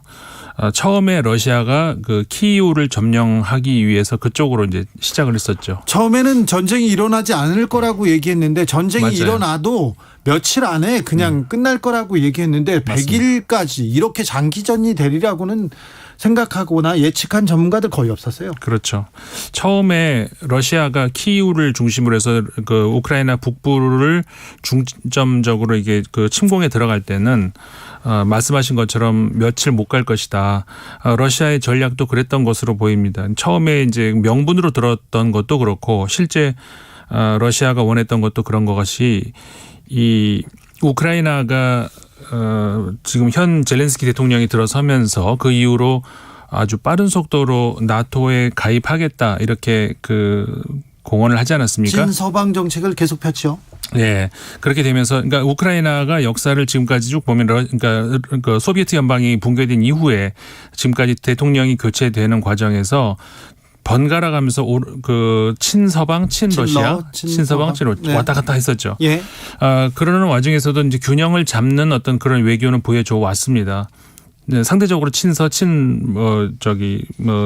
러시아 이렇게 했지만, 근데 이제 이번 젤렌스키 대통령의 경우에 이 전문가 집단에서 보기에 좀 우려스러울 만큼 너무 빠른 속도로 우리는 나토를 원한다, 나토에 끼어달라 이런 식으로 이제 러시아 입장에서 보자면은 자극을 했던 것이죠. 그러니까는 사실 지금 전쟁이 났잖아요. 무슨 얘기냐면은 그 명분을 떠나서 전쟁은 막아야 되는 거잖아요. 그렇죠. 결과적으로 전쟁을 못 막았으니까 대통령으로서 예. 그 책임은 피할 수가 없는 것이죠. 예. 너무 좀 서툴렀다는 그런 생각이 들었는데 아무튼 그렇게 처음에 키이우를 점령을 할 때는 러시아 입장에서는 우크라이나의 그 나토 가입 그거 당장 중단하라. 이제 그런 완전한 항복을 받기 위한 수도를 점령하기 위한 그런 작전이었던 걸로 보이죠. 그런데 이게 생각같이 빨리 점령이 안 됐지 않습니까? 네. 그게 이제 플랜 A였다면 플랜 A가 실패한 거죠. 그다음에 플랜 B로 들어갔는데 이 사실은 플랜 B가 어떤 의미에서 보면 러시아가 더 궁극적으로 노렸던 것이 아닌가라는 그런 생각도 들어요. 그게 뭐냐면은 두 번째 단계로 그 들어간 것이 아까 이제 제가 3단계라고 말씀드렸는데 아래쪽 그러니까 남쪽의 그 마리우폴 항구 도시 중심으로 해가지고 공세를 강화했죠. 그리고 결국 그쪽을 이제 점령을 했고 그쪽이 어떤 그 러시아 입장에서는 가치가 있느냐면은 2014년도에 크림반도를 러시아가 합병하지 않았습니까? 피 한 방울 안 흘리고 그냥 합병을 했는데 사실은 그 러시아 입장에서 보면은 크림 반도지만은 섬 같은 곳입니다. 그러니까 네. 육지로 연결이 안 돼 있고 우크라이나와 이제 붙어 있는 지역도 아주 조그맣게 붙어 있는데. 그렇기 때문에 러시아 입장에서는 그 크림반도와 육지상으로 연결을 하고 싶었겠죠. 이 마리우폴이라고 하는 것이 러시아와 크림반도를 연결시켜 줄 수 있는 어떤 그 중요한 그 요지가 되는. 예. 그래서 이제 그 남부 지역에 대한 공세가 강화됐었고 그다음에 3단계로 굳이 이제 하자면은 지금 5월 말 이후 정도 되죠. 특히 그 우리가 그 돈바스 지역이라고 하는 그러니까는 동부 지역이죠. 완전히 러시아와 우크라이나가 붙어 있는 그 동부 지역에 루안스크, 도네스크라고 부르는 그 두 지역을 포괄하고 있는 그 동부 지역. 그 우크라이나의 동부 지역 이쪽을 공세를 강화하는 이런 국면으로 가고 있죠. 결국 B 플랜이라고 한다 그러면은 전체를 그러니까 수도를 장악을 해서 우크라이나의 항복을 받고 더 이상 나토에 가입하지 않겠다. 그리고 우크라이나의 정치적 그러니까 그 중립국화를 이제 받아내겠다. 그 약속에서 그것은 포기하고 이 우크라이나의 동부 지역에 친러시아 계통 주민들이 많이 살고 있는 그 돈바스 지역을 합병하려고 하는 그 플랜으로 이제 간 그런 국면이라고 지금 있다고 할 수가 있는 것이죠. 러시아에서는 전쟁을 멈출 생각이 없는 것 같습니다. 앞으로 전쟁은 얼마나 장기화될까요? 그거는 사실 엄밀하게 말하면 알 수가 없는 것이죠. 여러 가지 요인이 워낙 많다 보니까. 미국에서도 네. 당장 전쟁을 멈춰야 된다. 이제 그만두게 해야 된다. 이렇게 압박하지는 않는 것 같아요. 그렇죠. 일단은 그 미국이 말씀 잘하셨는데 무엇보다 미국이 전쟁을 빨리 멈추고 싶은 의욕이 별로 없는 것 같아요. 그렇죠. 네. 그렇기 때문에 그 러시아나 우크라이나도 지금 당장 협상을 뭐 계속 진행을 여러 차례 해왔습니다만은 평행선만 긋고 있거든요. 네. 왜냐하면은 러시아 입장에서는 아까 말씀드렸던 플랜 B, 그러니까는 동부 지역의 그러니까 우크라이나의 동부 지역에 있는 그 돈바스 지역의 러시아의 합병화 네. 이것을 바라는 것인데 네. 그다음에 이제 그 크림반도 역시 마찬가지. 근데 어느 정도 땅이나 뭔가를 얻지 않으면 절대 물러날 생각이 없어요. 그렇죠. 왜냐하면 러시아 입장으로서는 지금 그럼 얻은 게 하나도 없잖아요. 아직까지는. 네. 그러니까 그 땅을 얻어야 되는 것이죠. 근데 우크라이나 입장에서는 절대 그거는 이제 그 받아들일 수 없다는 입장이거든요. 네. 사실 그 서유럽에서도 이 정도 됐으면은 어느 정도의 국토 한량은 그러니까 어느 정도 땅을 띄워줘야 되는 건 아니냐 이런 그 어떻게 보면은 그 그런 협상. 얘기도 나오고 있는데 예. 근데 그 협상이 진전이 안 됩니다. 푸틴은 전쟁을 일으킨 전쟁 범죄자는 맞는 것 같아요. 맞아요. 맞죠. 광기도 있고 맞아요. 네. 그런데요. 러시아 내에서 푸틴의 지위가 흔들리지 않습니다. 전쟁 영웅이고 다 떠받들지 않습니까? 네. 거기다 국제사회에서 러시아의 위치가 또 흔들리지 않지 않습니까? 그렇죠. 사실 그런데 그러면 어떤가 조정을 해서 어떤 협상을 이뤄내야 될 거 아닙니까? 네, 그러니까 그 협상이 지금 계속 공전하고 있어요. 아까 말씀드린 것처럼 그러니까 러시아나 우크라이나나 받아들일 생각이 전혀 없고, 그 다음에 미국 입장에서도 그걸 협상 중재할 의사가 전혀 없어 보여요. 아직까지는. 그래요? 네, 그렇기 때문에 결국은 얼마나 길어질 것이냐의 시간 문제이지 단기간에 끝나지 않을 것이다라는 것이 일반적인 전망이라고 할 수 있죠. 전쟁으로 이득을 보는 사람들은 그렇게 일부고 네. 어떤 뭐 군수 회사, 뭐 또 식량 회사도 그렇고 어떤 에너지 나라는 회사. 에너지 회사, 네. 어떤 나라는 어떤 곳에서는 뭐 정말 선문학적으로 돈을 번다고 합니다. 근데 대다수의 시민들은 네. 피해를 보고 있고 그렇죠. 그리고 전 세계가 이렇게 고통을 겪고 있는데 국제사회에서 좀 어떤 좀 제재를 가해서 어떤 압력을 가해서 그래서 전쟁을 좀 중지하게 만들어야 되는 거 아닙니까? 근데 국제사회가 불행하게도 그럴 힘이 없잖아요. 그러니까 우리가 이제 그 전범들을 처리할 수 있는 국제 형사재판소가 있죠. 예.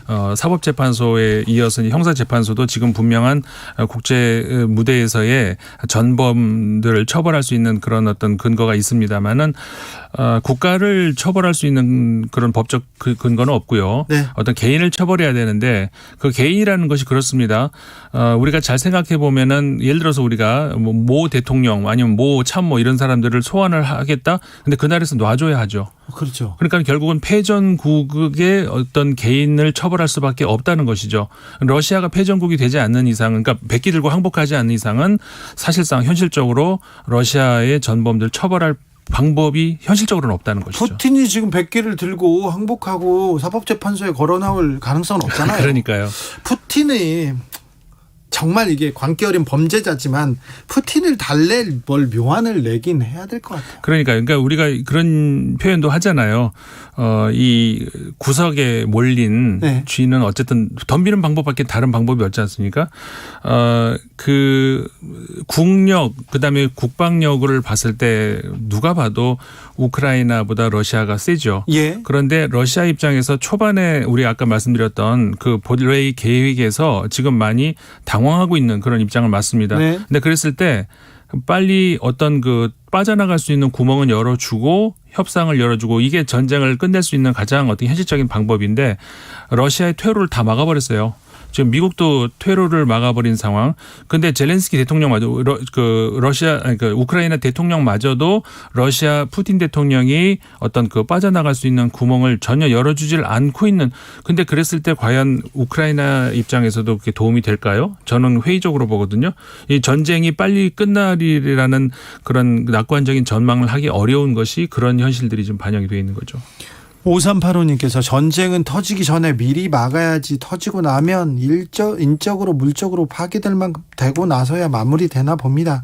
발발 초기에는 며칠 내 끝내주기를 바랬는데 이제는 언제 끝날지 그때까지 사람이나 자연이나 얼마나 고통스러울까요? 안타깝게 그지없는 일이죠. 5385님도 지적했는데 우리 전쟁을 겪은 우리는 또 굉장히 큰 숙제로 또 다가와 있습니다. 네. 우리는 분단 국가고 지금 전쟁이 지금 잠시 휴전 상태이기 그렇죠. 때문에 그렇습니다. 우크라이나 전쟁이 지금 세계에 미치는 영향, 우리나라에 미치는 영향도 적지 않습니다. 그렇죠. 우리 당장 모든 국민들이 겪고 있잖아요. 네. 기름값 올랐잖아요. 그렇게요. 뭔가 기름값이 올리면 다 오르지 않습니까? 당장 그 원자재들, 그러니까 식량을 포함을 해서 기름값, 식량, 특히 그 러시아하고 그 우크라이나가 전 세계에서 밀을 가장 많이 생산하는 나라잖아요. 수출도 제일 많이 하고. 밀가루, 옥수수가루 뭐 다 그렇죠. 그렇듯 그리고 또 뭐 식용유. 그렇죠. 우리는 밀가루 정도 먹지만 그 가끔 먹지만 그 유럽인들이나 미국 사람들은 매일 먹잖아요. 네. 그러니까 이게 당장 먹고 살아야 될 문제로 직결이 되고 그러니까는 모든 물가가 다 오르는 것이고 그러니까 인플레이션을 막을 방법이 없는 것이죠. 네. 이게 결국 우리나라에마저도 지금 영향을 미치는 모든 그 수입 그 원자재가 다 올랐잖아요. 네. 결국 우리나라에까지 영향을 미치고 있는 것이죠. 나토를 비롯한 서방 국가들의 우크라이나를 지원하고 있지 않습니까? 미국도 그렇고요. 네. 좀 다른 협상력을 끌어올릴 수 있는 카드는 없을까요? 효과적인 방안이. 그 아까 말씀드린 것처럼 미국이 일단 그 협상을 하고자 하는 그런 그 의사가 없는 것으로 보이고요. 미국이 아예 의지가 별로 없어요? 예. 글쎄 이런 말씀은 제가 드리기가 좀 조심스럽습니다만은 어쨌든 최근 들어서 이제 첨단 무기를 또 미국이 지원하겠다 했잖아요. 네. 그런데 그거를 쓰는 것이 제한이 있어요. 어느 정도까지만 써라라고 하는 것. 그러니까는 러시아를 지나치게 자극하지 않는 범위 안에서 쓰는 그런 조건 하에 지원을 했는데 결국은 전쟁을 우크라이나가 백기를 드지 않는 정도에서 계속 지원을 하고 있다는 그런 느낌을 지울 수가 없거든요. 그러니까 당장 전쟁을 끝내고자 하는 그런 의사도 없고 계속해서 이제 이게 어디까지 갈 것인가가 아까도 이제 말씀을 하셨습니다만은 어쨌든 무기를 지원하는 것은 미국이고 그다음에 그 유럽 입장에서는 러시아산 천연가스를 이제 미국의 압력에 사실은 미국의 압력에 의해서입니다. 그건 독일도 이제 수입을 안 하겠다. 근데 유럽 연합 전체가 전체적으로 안 하겠다 했다. 이제 그건 살짝 물러났죠. 일단은 그 송유관은 어느 정도의 이제 그 여지를 열어뒀는데 유럽 연합 국가들 내부에서도 사실 입장이 다르거든요. 네. 러시아 석유와 가스에 대해서요. 네, 그러니까는 그렇기 때문에 같은 목소리가 나오기가 어렵고 여러 가지로 이 협상력이 떨어지고 있는 것은 사실이죠. 네. 우리는 우크라이나 전쟁에 대해서 어떻게 좀 대응해야 될까요? 정치권에서 최근에 이준석 국민의힘 대표가 우크라이나에 가겠다고도 얘기했는데 우리 정치권의 대응은 어떻게 보십니까? 글쎄요, 우리나라와 이제 우크라이나는 사실 지리적으로나 여러 가지 정치적 외교적 관계라든가 이렇게 사실 멀지 않습니까? 네. 그런데 다만 아까 말씀하셨던 전쟁을 겪었던 나라로서 전쟁에 대한 어떤 그런 그 공감대는 가질 수 있을 것 같아요. 네. 그런데 우크라이나 전쟁에서 우리가 이제 볼 수 있는 것이 아까 말씀하셨잖아요. 전쟁은 어떻게 해서든 막아야 된다는 것이지 전쟁에서 어떻게 대응을 해야 된다는 것은 그 다음 문제고 그건 이미 늦었잖아요. 그럼요. 그리고 전쟁을 할 수 있는 수단으로 예를 들자면은 어떤 무엇을 선제 타격을 준비한다든가 무엇을 보강을 해야 된다 이런 것 이전에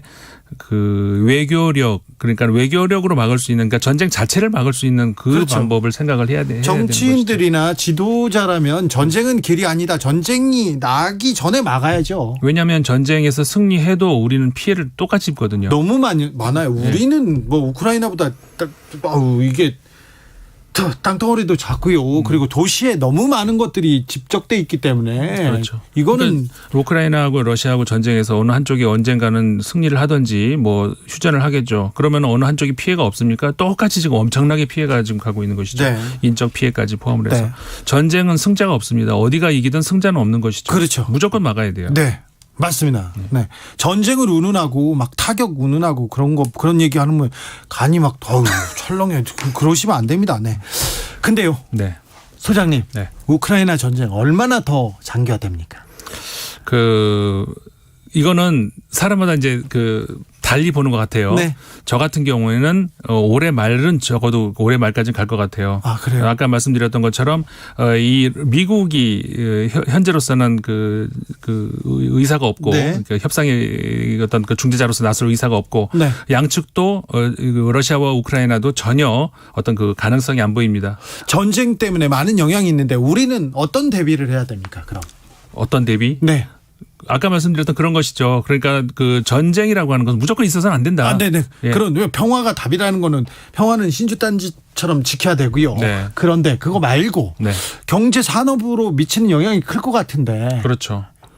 근데 그거는 국제적인 동향하고 맞물릴 수밖에 없잖아요. 예. 그러니까 우리가 어떻게 대비를 할 수 있다는 것은 굉장히 한계가 있을 수밖에 없는 것이고, 다만 어떻게 보면 타산지석으로 생각할 수 있는 그런 건 있는 것 같아요. 그러니까 지금 좀 전에 천연가스를 수입하는 그 독일 말씀도 드렸지만, 어느 한쪽에서 일방적인 수입이나 수출에 의존했을 때 그 관계가 엇나갔을 때 당장 이런 안보 위기가 올 수 있다는 것. 네. 이거는 우리나라에서 어느 한 지역으로 일방적으로 수출을 많이 하고 있는 이런 우리나라도 그렇지 않습니까? 네, 수출이나 수입 좀 다변화해야 되는 거. 네. 이거는 우리가 이번 전쟁을 보면서도 타산지석으로 삼아야 될 것 같아요. 알겠습니다. 네, 여기까지 들을까요? 7910님, 우크라이나의 평화가 하루빨리 정착되기를 기원합니다. 우크라이나의 평화를 빌겠습니다. 지금까지 임상훈 인물결연구소 소장이었습니다. 감사합니다. 고맙습니다. 정치 피로, 사건 사고로 인한 피로, 고달픈 일상에서 오는 피로. 오늘 시사하셨습니까? 경험해보세요. 들은 날과 안 들은 날의 차이. 여러분의 피로를 날려줄 저녁 한 끼 시사. 추진우 라이브.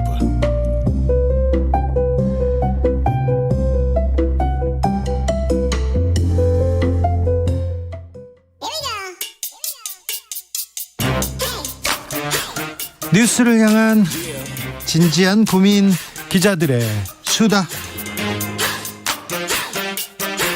라이브 기자실을 찾은 오늘의 기자는 탐구하는 기자입니다. 미디어오늘 정철훈 기자, 어서 오세요. 안녕하세요. 뭘 탐구하고 계십니까 요새?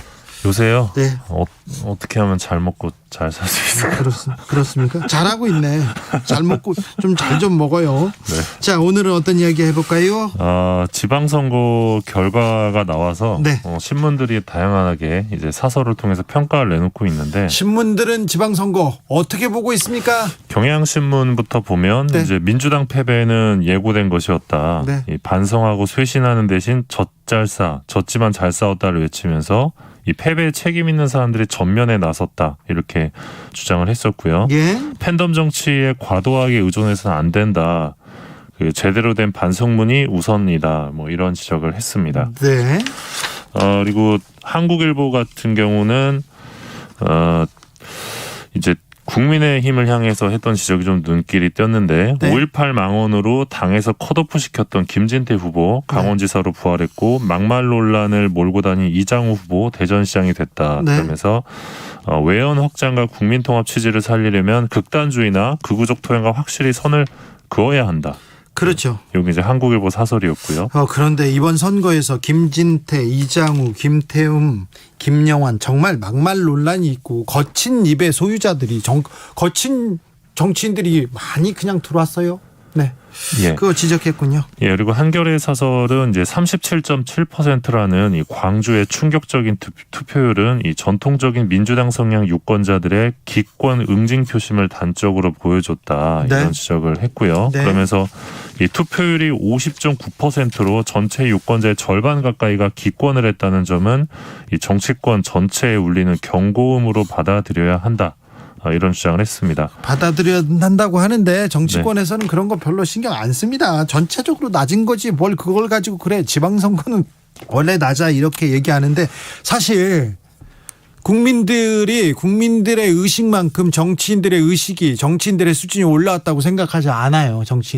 국민들이 그걸 정치인들이 겸허하게 받아들여야 되는데 맨날 겸허하게 뼈저리게 말은 합니다. 그렇게 막 고개는 숙이는데 진짜 그렇게 받아들이는지 지켜보시죠. 조선일보의 경우는 사설에서 이제 이재명 책임론을 좀 강조했는데 네. 대선 후보가 낙선한 지 석 달도 안 돼 국회의원에 출마한 것은 전례가 없다. 이런 지적을 했고요. 네. 동아일보의 경우는 이제 경기지사 선거가 민심의 절묘한 축소판이었다. 이런 지적을 하면서 네. 거의 무승부에 가까운 결과로 볼 수 있을 정도다. 네. 누가 이겼는지를 떠나 여야 모두 방심하지 말라는 민심의 경고다. 이런 지적을 했습니다. 네, 알겠습니다. 그런데 이 경기도지사 선거에서는 좀 해프닝이 있었어요? 예, 아무래도 이게 정말 격차가 적었잖아요. 엎치락 뒤치락했죠. 그래서 종이신문 같은 경우는 이제 큰 오보가 나오기도 했어요. 그 배달하는 시간까지 고려하면 네. 거의 뭐 데드라인이 정해져 있기 때문에 한 2-3시까지. 네. 근데 뭐 결과가 거의 6시 넘어서 나왔기 때문에 그래서 이제 그럴 때는 뭐 유력 뭐 아니면 이렇게 좀 데다가 도박을 걸죠. 확신했나 봅니다. 뒤집히지 않을 것이다. 네. 네. 그래서 한국경제가 이제 다음 날에 이제 사과문을 냈고요. 예. 신문 제작 시간상 한계가 있었지만 무슨 한계예요, 이거는. 정확하지 못했던 기사 사과드린다고 했고요. 한국경제 너무 지르는 너무 네. 앞서가는 기사 많이 나옵니다 요새. 예, 그리고 이제 또 경기권 지역 신문이죠. 기호일보의 경우도 지면에서 여기는 이제 일면톱으로 김은혜 당선 후보 사진을 올리면서. 네. 또 역시 오보를 내서 사과를 했고요. 네. 또 뉴스원 민영통신사인데 네. 여기 같은 경우는 새벽 3시 반쯤에 71년생 김은혜 첫 여성 광역 단체장 새 역사라는 기사를 썼다가 제목을 수정한 상태입니다. 네, 정확하지도 않게 그렇게 앞서는 갑니다. 네, 뭐 이런 식의 해프닝들이 조금 있었습니다. 네, 다음으로 만나볼 이야기는요. 지난 16일 날 예. 서울시청 브리핑실에서 네. 기자들이 PT를 했다고 합니다. 기자들이 PT요? 예, 프레젠테이션 네. 했다는 건데 이 프레젠테이션을 발표했던 발표자들은 이제 서울시를 취재하지만 서울시 출입기자단에 속해 있지 못한 이 비출입 기자들이었고요. 누구한테 합니까? 심사위원들은 기자단에 속해 있는 이 출입 기자들이었다고 합니다. 참. 네, 그래서 씁쓸하네요. 예, 그래서 브리핑실에 출입 기자들이 앉아서 딱 이제 심사를 하고요. 네, 앉아서 이렇게 심사해요. 예, 밖에 복도에는 이제 발표를 앞두고 있는 9개 매체의 비출입 기자들이 서 있거나 네. 앉아 있다고 합니다. 네. 순서가 되면 비출입 기자들이 브리핑실에 들어가서 네. 이 출입 기자들 앞에서 PT를 한답니다. 이게 무슨 스우파도 아니고 예. 그 앞에서 지금 경연대회를 해야 되는 애요. 예, 그래서 뭐 영상도 만들어 가지고 이제 예. 발표 시간도 3분 안으로 끊어야 됩니다. 네. 그래서 면접을 기자들한테 본다고. 예, 그래서 우리 매체가 서울시를 어떻게 다뤄왔고 뭐 취재를 위해 어떤 노력을 하고 있다. 뭐 그러면서 어필을 하는 거죠. 출입 기자단에 넣어달라고. 그러면 이제 출입 기자들 투표가 진행이 되는데 출입사당 한 표씩 행사할 수 있고 비밀 투표라고 합니다. 네. 그렇게 해서 과반 이상의 표를 받으면 출입사로 등록이 되는데 참 황당하죠. 네. 기자단이 꾸려져 있어요. 자기네들이 언제부터인지는 몰라도 꾸려져 있는데 다른 언론사 이제가 우리도 서울시 들어와서 취재하고 싶다 그러면 기자들한테 가가지고 면접 봐야 된다는 겁니다. 네, 이번 투표에서는 이제 JTBC랑 더팩트라는 언론사가 합류를 했는데요. 네. 서울시 출입기자단이 이런 방식으로 1년에 2번씩 신규 가입자 선발을 계속 하는데 하고 있었어요? 예. 근데 이게 기자단이라는 게 다들 아시겠지만 이게 출입 기자들이 모여 만든 임의 단체입니다. 그렇죠. 뭔가 법적으로 뭐 부여된 어떤 권한이나 이런 게 없는데 그래서 출입 기자 가입 여부도 기자단 자율에 맡기고 있어서 이 네. 운영의 폐쇄성에 대한 문제가 제기되고 있는 상황입니다. 잠시만요. 미디어 오늘 대통령실 출입 어떻게 됐습니까? 그게 좀 저희도 의아했는데 지금 출입을 하고 있습니다. 하고 있어요? 예. 아, 인수위는 어려웠는데. 예, 인수위는 못했는데. 예, 인수위는 안 받아줬는데 대통령실은 받아주더라고요. 그래요? 인수위 안 받아줬다고 이렇게 떠들어가지고 그런 거죠. 근데 저희가 또 청와대 출입 기자가 있거든요. 네. 근데 청와대 출입 기자가 보통 다 대통령실로 넘어갔기 때문에 네. 그래서 안 받아주면 더 큰일이 날 것 같아서 네. 봐주셨는지 잘 다니고 있어요. 저는 기자실을 이렇게 출입하는 기자는 아니었는데요. 가끔 어떤 문제가 있어서 브리핑에 들어가고 싶다, 아니면 기자회견장에 들어가고 싶다고 이렇게 하면은 잠시만요. 그러면 간사가 옵니다. 주로 연합뉴스나 좀 연차가 많은 사람이 와가지고 저희들이 기자들 회의를 해보고 말씀드리겠습니다 얘기해요. 그런데 주 기자님이 기사를 쓰셨고 뭐 핵심적인 내용을 폭로했기 때문에 괜찮지 않을까요? 그러면서 들어갔다 와가지고 기자들이 좀 반발이 커가지고 어렵겠습니다. 그래서 브리핑을 못 들은 경우가 너무 많았어요. 근데 이거 좀 너무 자존심 상하더라고요. 그렇죠. 네. 그리고 그 시장 간담회, 서울시장 간담회 같은 경우도 출입 기자만 참석이 가능하다고 하고요. 그러니까 질문을 못 하는 거예요. 질문을 해야 되는데 질문을 안 해요. 정작 이제 질문하고 싶은 기자들은 비출입사니까 질문 못 하고요. 그래가지고 그 기자회견을 할 때 겨우 그냥 뒤로 들어가가지고 예전에 오세훈 시장이 무상급식을 걸고 주민 투표를 했었지 않습니까? 그런데 그 투표가 부결됐어요. 그래서 사퇴하기로 했는데 사퇴라는 얘기를 안 하더라고요. 그래서 제가 뒤에 서 있다가 그래서 사퇴는 언제 하냐고요 얘기했더니 기자들한테 제지당했었습니다. 네. 자, 다음으로 만나볼 얘기는요. 그래서 이 얘기 조금만 더 하면 그 공식적인 그 서울시 만찬도 기자단이 아니면 참석을 못 하고요. 그래서 이제 기자단에 가입을 하려고 PT를 비롯해서 기자들한테 간식도 주고 선물도 주고 진짜요? 인사도 돌리고. 진짜 이건 너무한다. 그래서 조금 문제다 그런 얘기를 하고 싶었어요. 자, 다음으로 만나볼 얘기는요. 참여연대가 최근에 이 문재인 정부 5년 검찰 보고서를 펴냈는데 지난 5년간 검찰의 주요 수사를 선정했는데 122건 중에 언론인 관련 수사들이 좀 있습니다. 주요 사건 좀 짚어볼까요? 네, 이명박 정부 국정원의 방송장악 재수사가 하나 있고요. 박근혜 정부 국정원의 최동욱 검찰총장 불법 사찰 재수사. 요건의 경우는 이 곽상도 민정수석의 혼외자 사찰 자료 유출 의혹과 관련해서 이거는 권력과 언론의 정말 더러운 거래였죠. 조선일보의 단독 보도와의 연관성. 그렇죠. 이거를 검찰이 밝혀주길 원했는데 밝히지 못했고요. 밝히지 않았어요. 왜 그랬는지 몰라요. 여기 검찰 출신 사람들이 많아서 그런지 서초구청에서 가족관계 등록부 띄워주고 무단으로 띄워주고 막 그랬었잖아요. 맞습니다. 네. 그래서 조선일보가 도대체 이 정보를 어디서 받아서 썼을까가 되게 관건이었는데 재수사에도 불구하고 진실은 못 찾아냈고요. 그다음 로비스트 박수환 씨와 언론의 기사 거래 및 유착 의혹 수사. 이 얘기 좀 해주세요.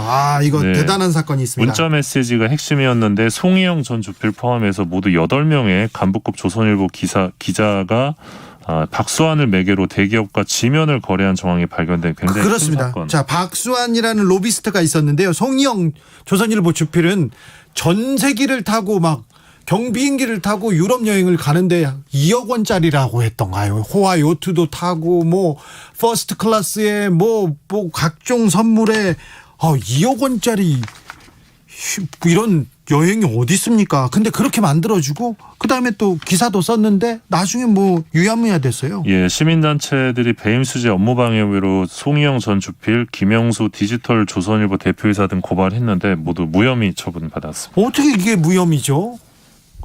아직도 이해가 안 돼요. 왜 검사들은 조선일보와 이 로비스트 수사하지 않았을까요? 이 로비스트가 그 재벌 회장들도 벌벌 떨게 했거든요. 네, 맞습니다. 지금 봐도 그 문자를 봐도 너무 놀라웠어요. 언론사 간부가 또 박수환 씨한테 청탁을 합니다. 취직시켜달라고. 인턴 시켜달라고. 이렇게 얘기하면 또 박수환 씨가 또 거기에다가 얘기를 하고. 대단한 분이 있었어요. 그리고 이제 조선일보 방실가의 폭력행위 사건 수사도 있었고요. 그리고 가짜 수산업자의 금품 수수 의혹 수사. 이거 있죠. 네, 그 김태우 씨가 이제 엄성섭 TV조선 앵커, 정우섭 TV조선 기자, 이가영 중앙일보 논설위원, 그리고 이동훈 조선일보 논설위원에게 명품 시계, 골프채, 고급 차량 뭐 이런 것 금품을 제공했던 사건입니다. 그런데 이 사건은 어떻게 돼가고 있습니까? 지금 뭐 알려진 내용이 없습니다. 검찰에 송치된 이후로는 수사를 안 해요. 이렇게 중요한 사건을. 네, 수사를 지금 하고 있는지 안 하고 있는지 잘 모르겠습니다. 아니요, 이거 진행 사항이 없더라고요. 저도 이거 어떻게 되는지 계속 지켜보는데 정철훈 기자, 우리가 이거 열심히 좀 한번 다시 보자고요. 그때 TV조선 앵커, TV조선 기자, 조선일보 논설위원, 예. 중앙일보 논설위원들이 고가의 명품, 시계, 뭐 골프채, 차량 네. 뭐 계속 받았어요. 네. 이거 문제가 있는데 이거 왜 수사를 안 하는지 우리가 계속 물어보자고요. 네. 알겠습니다. 정철훈 기자, 오늘도 감사했습니다. 고맙습니다. 얼른 가세요. 네. 교통정보센터 다녀오겠습니다. 이승미 씨. 네, 이 시각 교통 상황입니다. 연휴 앞둔 금요일 퇴근길 곳곳이 많이 밀리고 있습니다. 영동고속도로 인천 방향으로 양지 일대 5km간 정체고요. 동수원부터 반월터널까지는 19km 구간 막힙니다. 군자분기점에서 서창 쪽으로도 속도 내기 어렵고요. 강릉 방향으로 서안산 부근과 반월터널에서 부곡까지 정체고요. 중부고속도로 10km 이상 밀리는 구간인데요. 하남 방향으로 곤지암에서 중부 1터널 사이, 또 남이 방향으로는 대소분기점에서 진천터널 사이 정체가 길게 이어집니다. 수도권 제일순환고속도로는 경기 북부권 일산에서 구리 방향으로 가장 많이 막히는데요. 고양에서 의정부까지 23km 구간 정체되고요. 서울시내 내부순환도로 성수 방향으로 성산램프와 홍지문 터널 안에 고장난 차가 있어서 성산램프에서 홍지문 터널까지 가는데 50분 정도 걸립니다. KBS 교통정보센터였습니다.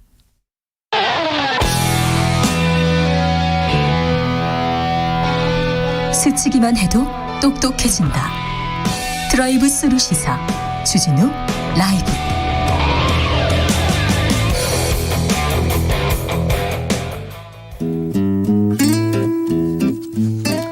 현실에 불이 꺼지고 영화의 막이 오릅니다. 영화보다 더 영화 같은 현실 시작합니다. 라이너의 시사회. 영화 전문 유튜버 라이너 어서 오세요. 네, 안녕하세요. 오늘은 어떤 이야기 해볼까요? 네, 최근 영화계에 있었던 큰 사건에 대해서 이야기를 해보겠습니다. 네. 칸 영화제죠. 네. 네, 오랜만에 본격적으로 진행된 칸 영화제. 칸 영화제가 저 해남 옆에 있는 칸 그렇게 생각될 정도로 한국 영화가 뭐 네, 굉장히 그렇습니다. 대단했습니다. 대단했습니다. 네. 그래서 많은 대중들이 관심을 쏟았는데요. 네. 그중에 가장 크게 시선을 강탈한 영화는 두 작품. 네. 하나는 고레에다 히로카즈 감독의 브로커고요. 네. 다른 하나는 박찬욱 감독의 헤어질 결심이었는데요. 그렇습니다. 둘 다 경쟁 부문에 초청을 상을 탔죠. 예, 브로커에서는 우리 국민 배우죠. 네, 송강호 배우가 나무주연상을 받았고요. 네. 박찬욱 감독은 헤어질 결심으로 감독상을 받았습니다. 깐느박이 그 전에도 한 2번 탄 것 같은데 감독상은 아니었습니까? 네, 감독상 이번에 처음으로 받은 거고요. 아, 그렇습니까? 네, 이정재 감독도 화제가 됐어요. 네. 이정재 씨가 감독이 되어서. 네. 근데 워낙 인기가 많아지셔가지고 이제 글로벌 스타가 되셔서 천하의 정우성 씨가 이정재 씨 사진을 찍어주느라 열심히. 진짜요? 네. 다들 이정재 씨랑 사진 찍으려고 하면은 이제 정우성이 제가 찍어드릴게요. 그랬어요? 그렇게 하고 다녔던 네. 그런 일들이 있었는데요. 네. 아무튼 영화가 공개되고 나서 박찬욱 감독의 헤어질 결심이 역대급 영화였다는 이야기가 돌았습니다. 네, 그러니까요. 황금종려상 수상 가능성도 점쳐졌었는데요. 네. 네, 그래서 오늘은요 그 특정 영화가 아니라 감독 박찬욱을 살펴보는 시간을 가져보려고 합니다. 깐느박 박찬욱. 네, 깐느박인데요. 네. 박찬욱 감독의 데뷔작이. 네, 데뷔작은 이제 많은 분들이 잘 모르고 계시는데. 그러니까요. 다른 해가 꾸는 꿈이라는 작품입니다. 네, 다른 해가 꾸는 꿈. 네, 제목은 아는데 모르겠습니다. 네, 이게 이승철 씨 나오는. 이승철 씨가요? 네, 주인공이 이승철 씨입니다. 가수 이승철 씨요. 그래요? 네. 노래 부릅니까? 그런 영화인데. 연기를 해요? 네, 영화가 그렇게 이게 좋진 않습니다. 데뷔작이. 평도 그렇게 좋진 않았어요. 아니 그리고 되게 안 좋아서. 안 좋았다고요, 오히려? 네, 박찬욱 감독은 이제 자기 데뷔작을 굉장히 부정하고 있습니다. 아, 그래요? 이것은 그냥 재미로 만들었다. 내 데뷔작이 아니다. 아, 그래요? 깐느박에 또 어두운 과거가 있군요. 92년도에 나온 작품인데. 네.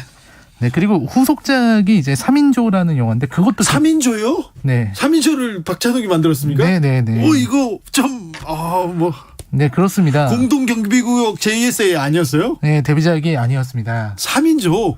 그래서 앞에 작품이 두 네. 개가 있었어요. 네. 그래서 그 두 작품이 둘 다 좋지가 못해서 이거는 뭐 극장 안 가고 뭐 비디오로 빌려보는 분들이 많았을 것 그렇죠. 같은데요. 그래서 박찬욱 감독이 이제 특히 다른 해가 꾸는 꿈 이런 거는 이제 현존하는 모든 비디오 테이프를 다 모아서 다 부셔버리고 싶다.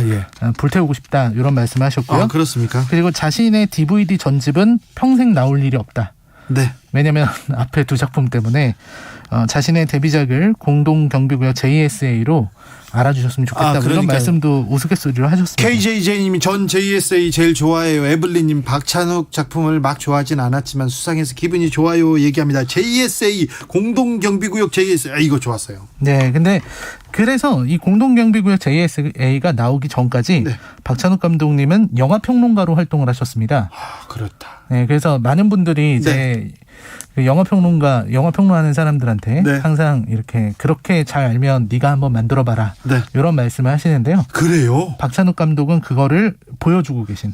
현실에서 보여줬군요. 영화 평론가 출신으로. 대단한 얘기입니다. 근데 아무튼 첫 번째 작품이라고 꼽는다는 그 JSA 공동경비구역 JS로 가보시죠. 네, 공동경비구역 JSA는 박찬욱 감독을 스타로 만든 작품이기도 하고 그러면서 이제 박찬욱 감독의 스타일이 드러나지는 않은 작품이기도 맞습니다. 합니다. 박찬욱 색깔이 뭐 드러나진 않죠. 네, 그래서 이 영화를 보면은 박찬욱 감독 영화라고 보기에는 좀 약간 그건 좀 모르겠다. 그렇죠. 근데 분단에 대한 그 거침없는 해석. 그게 있었습니다. 그렇죠. 네, 남북 문제를 그때는 되게 많이 다뤘었죠. 1990년대에서 2000년대 초반에 뭐 쉬리라든지 뭐 실미도 태극기 휘날리며 이런 작품들이 전부 다 남북 문제였어요. 통일에 대해서 우리가 논의하다 무산된 적도 있었고 또 이제 김일성이 죽고 김정일 시대가 열린 점 이런 부분들 때문인 것 같은데요. 이 JSA는 정말 독특합니다. 왜냐하면 남과 북 병사들이 서로 교류하고 공감하고 우정을 느낀다는 점이 되게 인상적인. 여기에는 김광석 노래가 또 있었고요. 여기에 또 송강호 나오죠. 그렇습니다. 송강호가 또 거기서. 그렇습니다. 그래서 오늘 저도 그 두 얘기를 하려고 하는데요. 그래요? 네, 김광석 씨의 음악으로 이 공감할 수 있는 소재를 만들었다는 게 되게 인상적이죠. 그래서 송강호 씨가 그 영화에서 김광석이 죽었다는 사실을 뒤늦게 알고 굉장히 안타까워하는 슬퍼하는 장면이 있습니다. 이렇게 노래를 잘하는데 왜 그렇게 일찍 세상을 떠났느냐. 그러면서 이제 술을 마셨다 뭐 이렇게 소회를 푸는 장면도 있거든요. 그리고 또 이제 이런 부분들이 되게 인상적이었어요. 웃고 떠들고 이럴 때는 남북 그 군인들이 모여서 되게 친하게 친구처럼 지내는데. 그렇죠. 젊은이들이에요, 그냥. 그런데 상황이 어지러워지면은 갑자기 서로에게 총부리를 겨누는. 그러면서 이제 정말 그 흥겨웠던 분위기가 얼음장처럼 차가워지는 장면들을 되게 잘 표현을 했습니다. 그때 이제 그 남북 문제의 비극을 좀 압축해서 보여주는 그런 장면 같았고요. 특히 이제 송강호의 입으로 했던 가장 중요한 대사가 저는 그거 같았어요. 이렇게 둘이 이병헌하고 상대의 배우가 이렇게 총을 겨누고 있을 때, 그러니까 잘 지내다가 그거를 이렇게 말리면서 내려놓으시라고 하는 대사가 있습니다. 내려놓으시라고. 그게 어떤 그 박찬욱 감독의 강렬한 메시지였던 것 같아요. 이제 둘이 양측이 서로 겨누고 있는 총을 내려놓자라는 이야기였던 것 같습니다. 천안함 사건이 발생한 그날 저는 안중근 남북 공동 행사를 위해서 하얼빈의 한 여관에서 북한 보위부 북한 사람들하고 같이 있었어요. 술자리였습니다. 그래서 화기애애한 자리였는데 갑자기 뉴스 속보가 떴는데 천안함이 북한으로부터 피격당한 것 같다. 이런 얘기를 듣고 나서 그 자리에 있는 사람들이 다 얼음이 됐어요. 표정이. 그때 이제 JSA 이 영화가 떠오르더라고요. 네, 이건 영화로만 본 건데 기자님은 현실로 겪으셨군요. 지나가시죠. 그다음에 박찬욱을 박찬욱을 세계적 감독으로 떠오르게 한 거는 올드보이죠. 올드보이가 그렇습니다. 최고예요. 김건희님. 군만두 먹을래요? 에블린님도 계속 지적합니다. 올드보이죠. 그렇습니다. 올드보이입니다. 네. 올드보이는 이 영화를 한마디로 표현하기는 너무 어렵고요. 네. 예, 정말 이 영화는 한국 영화의 르네상스가 언제냐? 네. 이러면 2003년을 이야기를 2003년. 합니다. 올드보이를 보고 나서 한국 영화를 보기 시작했다는 사람들이 많았고요. 제가 외국 나가서 문학의 사람들, 기자들을 만나볼 때마다 올드보이 얘기를 했었습니다. 2000년대 중반부터. 그야말로 어떤 박찬욱의 스타일. 네. 그 전에도 이제 뭐 복수는 나의 것이라든지 이런 영화들이 있었지만 정말 박찬욱이라는 사람이 보여주는 영화의 스타일이 여기서 완전히 정립됐다고 해도 과언이 아닐 것 같은데요. 이 작품은 진짜 말씀하신 것처럼 세계의 많은 영화들이 그 장도리 씬이라든지 네. 이런 장면들을 낙지 흉내를 많이 냈습니다. 그렇죠. 패러디도 정말 많이 했고요. 너무 충격받았어요. 그리고 이 박찬욱이라는 감독의 팬이 되는 해외 영화인들이 정말 많았었어요. 그렇죠. 그만큼 이제 박찬욱 감독이 보여주는 특유의 스타일과 이런 것들이 압도적이었던 거죠. 박찬욱 감독과 작업을 같이 한 사람들이, 카메라를 했던 사람들이 외국에 이렇게 또 스카웃되기도 했죠. 네, 그렇습니다. 그만큼 이제 너무나도 선명한 이미지가 나왔기 때문인데요. 네. 2003년에 나왔던 한국 영화의 르네상스다 할 때 뭐 살인의 추억도 얘기를 하지만 네. 올드보이가 가장 대표적인 것 같고요. 그렇죠. 네, 그리고 봉준호, 박찬욱, 김지훈 이런 감독들이 르네상스를 이끈 감독들입니다. 그리고 올드보이가 칸 영화제에 초대되면서 깐느박 네. 이런 거기서 시작됐죠. 네, 여기서 시작이 됐습니다. 이 영화는 일본 만화를 원작으로 하고 있지만 박찬욱 감독 특유의 어떤 전혀 다르죠. 폭력성과 네. 독특한 미학 그리고 몽환적이고 차가운 이미지 그런 자극적인 소재까지 아주 이 모든 것들이 망라된 수작입니다. 반전의 반전. 그렇습니다. 그리고 인간의 복수가 참으로 허망하지만 또 얼마나 잔인하고 무서울 수 있는지 이런 것들을 보여주는 그런 작품이기도 했습니다. 올드보이 뭐 명작이죠. 지금도 거의 모든 장면이 다 떠오를 정도로 대단한 작품이죠. 네. 또 어떤 작품 또 가져오셨습니까? 네, 마지막 작품은 이제 최근 작품 중에서 또 하나의 깐느 아가씨라는 아가씨입니다. 네, 아가씨를 그의 최고의 작품으로 꼽는 사람들은 굉장히 많았어요. 그러니까 사실은 이 박찬욱 감독의 스타일을 생각을 해보면 이게 그 대중들에게 다가가기에는 조금 어려운 스타일인데 박찬욱 감독은 만드는 영화마다 많은 대중분들에게 또 사랑을 받는다는 게 대단한 것 같습니다. 디테일, 미장센. 그렇습니다. 그런 어떤 표현들이라든지 이런 것들이 네. 일제강점기를 다루는 이 이야기에 대해서 약간 논란이 있었던 건 사실인데 원작은 이제 소설이었고요. 그 핑거 스미스라는 소설이었습니다. 네, 그렇죠. 또 그리고 예술 작품인데 또 뭘 그런 그렇습니다. 것까지. 네. 그래서 이 박찬욱 감독은 또 여기에서 이제 신인 배우였던 김태리를 발굴을 했고요. 아, 그렇습니까? 김태리 배우가 여기서 이렇게 그렇죠. 성장합니까? 네, 이때 성장을 한 거죠. 네. 그리고 이제 김민희라는 배우가 사실 엄청난 연기력을 보여줬어요. 네. 그 전까지만 해도 김민희는 미녀 배우였다 이렇게 그렇게 평가하는 사람이 많았는데 아가씨에서 연기는 정말 뭐 손꼽히는 여자 배우 아닌가요? 정말 쉽지 연기력으로? 않았죠. 왜냐면 여기 또 연기가 이런 낭독극도 있었고 네. 그러니까 어느 하나 쉽지 않은 연기들이었는데 네. 이걸 해내면서 어떤 신인이 아닌데도 마치 신인 배우를 이런 배우였나? 네. 자신의 능력이 이 정도라는 걸 개화시켰어요. 김민희의 재발견이었죠. 네, 김민희가 그런 걸 보여줬고요. 또 이제 어떤 에로스에 대한 박찬욱 감독의 확고한 태도들 이런 것들이 아가씨에서는 거의 뭐 완숙의 경지에 이르렀다. 이런 평가를 많이 받고 있는 작품이 또 아가씨입니다. 네. 그래서 그 헤어질 결심에서는 따로 이제 성애 장면이 나오진 않는다고 해요. 안 나오니까? 네. 박찬욱 감독이 깐에서 인터뷰한 걸 들어보면 탕웨이의 박찬욱이니까 사람들이 너무 크게 기대할 것 같아서 일부러 안 하기로 했다. 이거는 감독님 잘못하신 것 같습니다. 무슨 이런 근데 제가 볼 때는 이미 아가씨에서 이미 보여줄 걸 다 보여줬기 때문에 더는 할 이유를 못 느낀 게 아닌가 하는 생각이 듭니다. 아, 그렇게 또 평론가는 그렇게 보시는군요. 네, 아가씨 때는 되게 아예 그 캐스팅할 때부터 그거를 얘기를 하고 캐스팅을 했다고 하더라고요. 네. 네. 아무튼 제가 이 워낙 박찬욱 감독의 작품이 많아서요. 네. 전부 다 소개해드릴 수는 없지만 박찬욱 감독이 연출한 작품들 중에서 어떤 작품이죠? 이제 복수는 나의 것도 그렇죠. 꼭 추천드리고 싶고요. 네. 쓰리 몬스터라는 영화가 있습니다. 쓰리 몬스터는 크게 알려지진 않았죠. 네, 크게 알려지지 않았는데 그 한국과 일본과 중국 이렇게 나라들이 합작해서 3편의 단편이 들어간 영화인데요. 네. 여기에서 박찬욱 감독이 단편 컷이라는 짧은 영화를 만들었는데요. 여기가 박찬욱 감독의 스타일이 되게 잘 이렇게 드러나 있는 그런 작품이라는 생각이 듭니다. 네. 그리고 이제 친절한 금자씨. 네. 네, 친절한 김자씨도 너무 유명한 작품이지만 네. 정말 좋은 작품이라서 박찬욱의 스타일을 이제 곧 헤어질 걸심이 6월 말에 나오니까요. 네. 예, 미리 예습하고 싶으신 분들은 알겠습니다. 이런 영화들을 보시면 좋을 것 같습니다. 헤어질 결심 이전에 예습 깐느박에 대해서 예습 딱 해봤습니다. 네. 네. 제가 유승환 감독하고 다큐멘터리를 하나 찍었던 간첩이라고 네네. 2008년인가 그런데 깐느박한테 전화가 와가지고 유승환 감독한테 야, 너 그 기자 같은 이상한 애 어디서 데려왔냐고 그렇게 얘기를 해가지고 제가 옆에 있다 깜짝 놀랐었는데. 네. 알겠습니다. 시사회 박찬욱 감독 작품 살펴봤습니다. 라이너 감사합니다. 네, 감사합니다.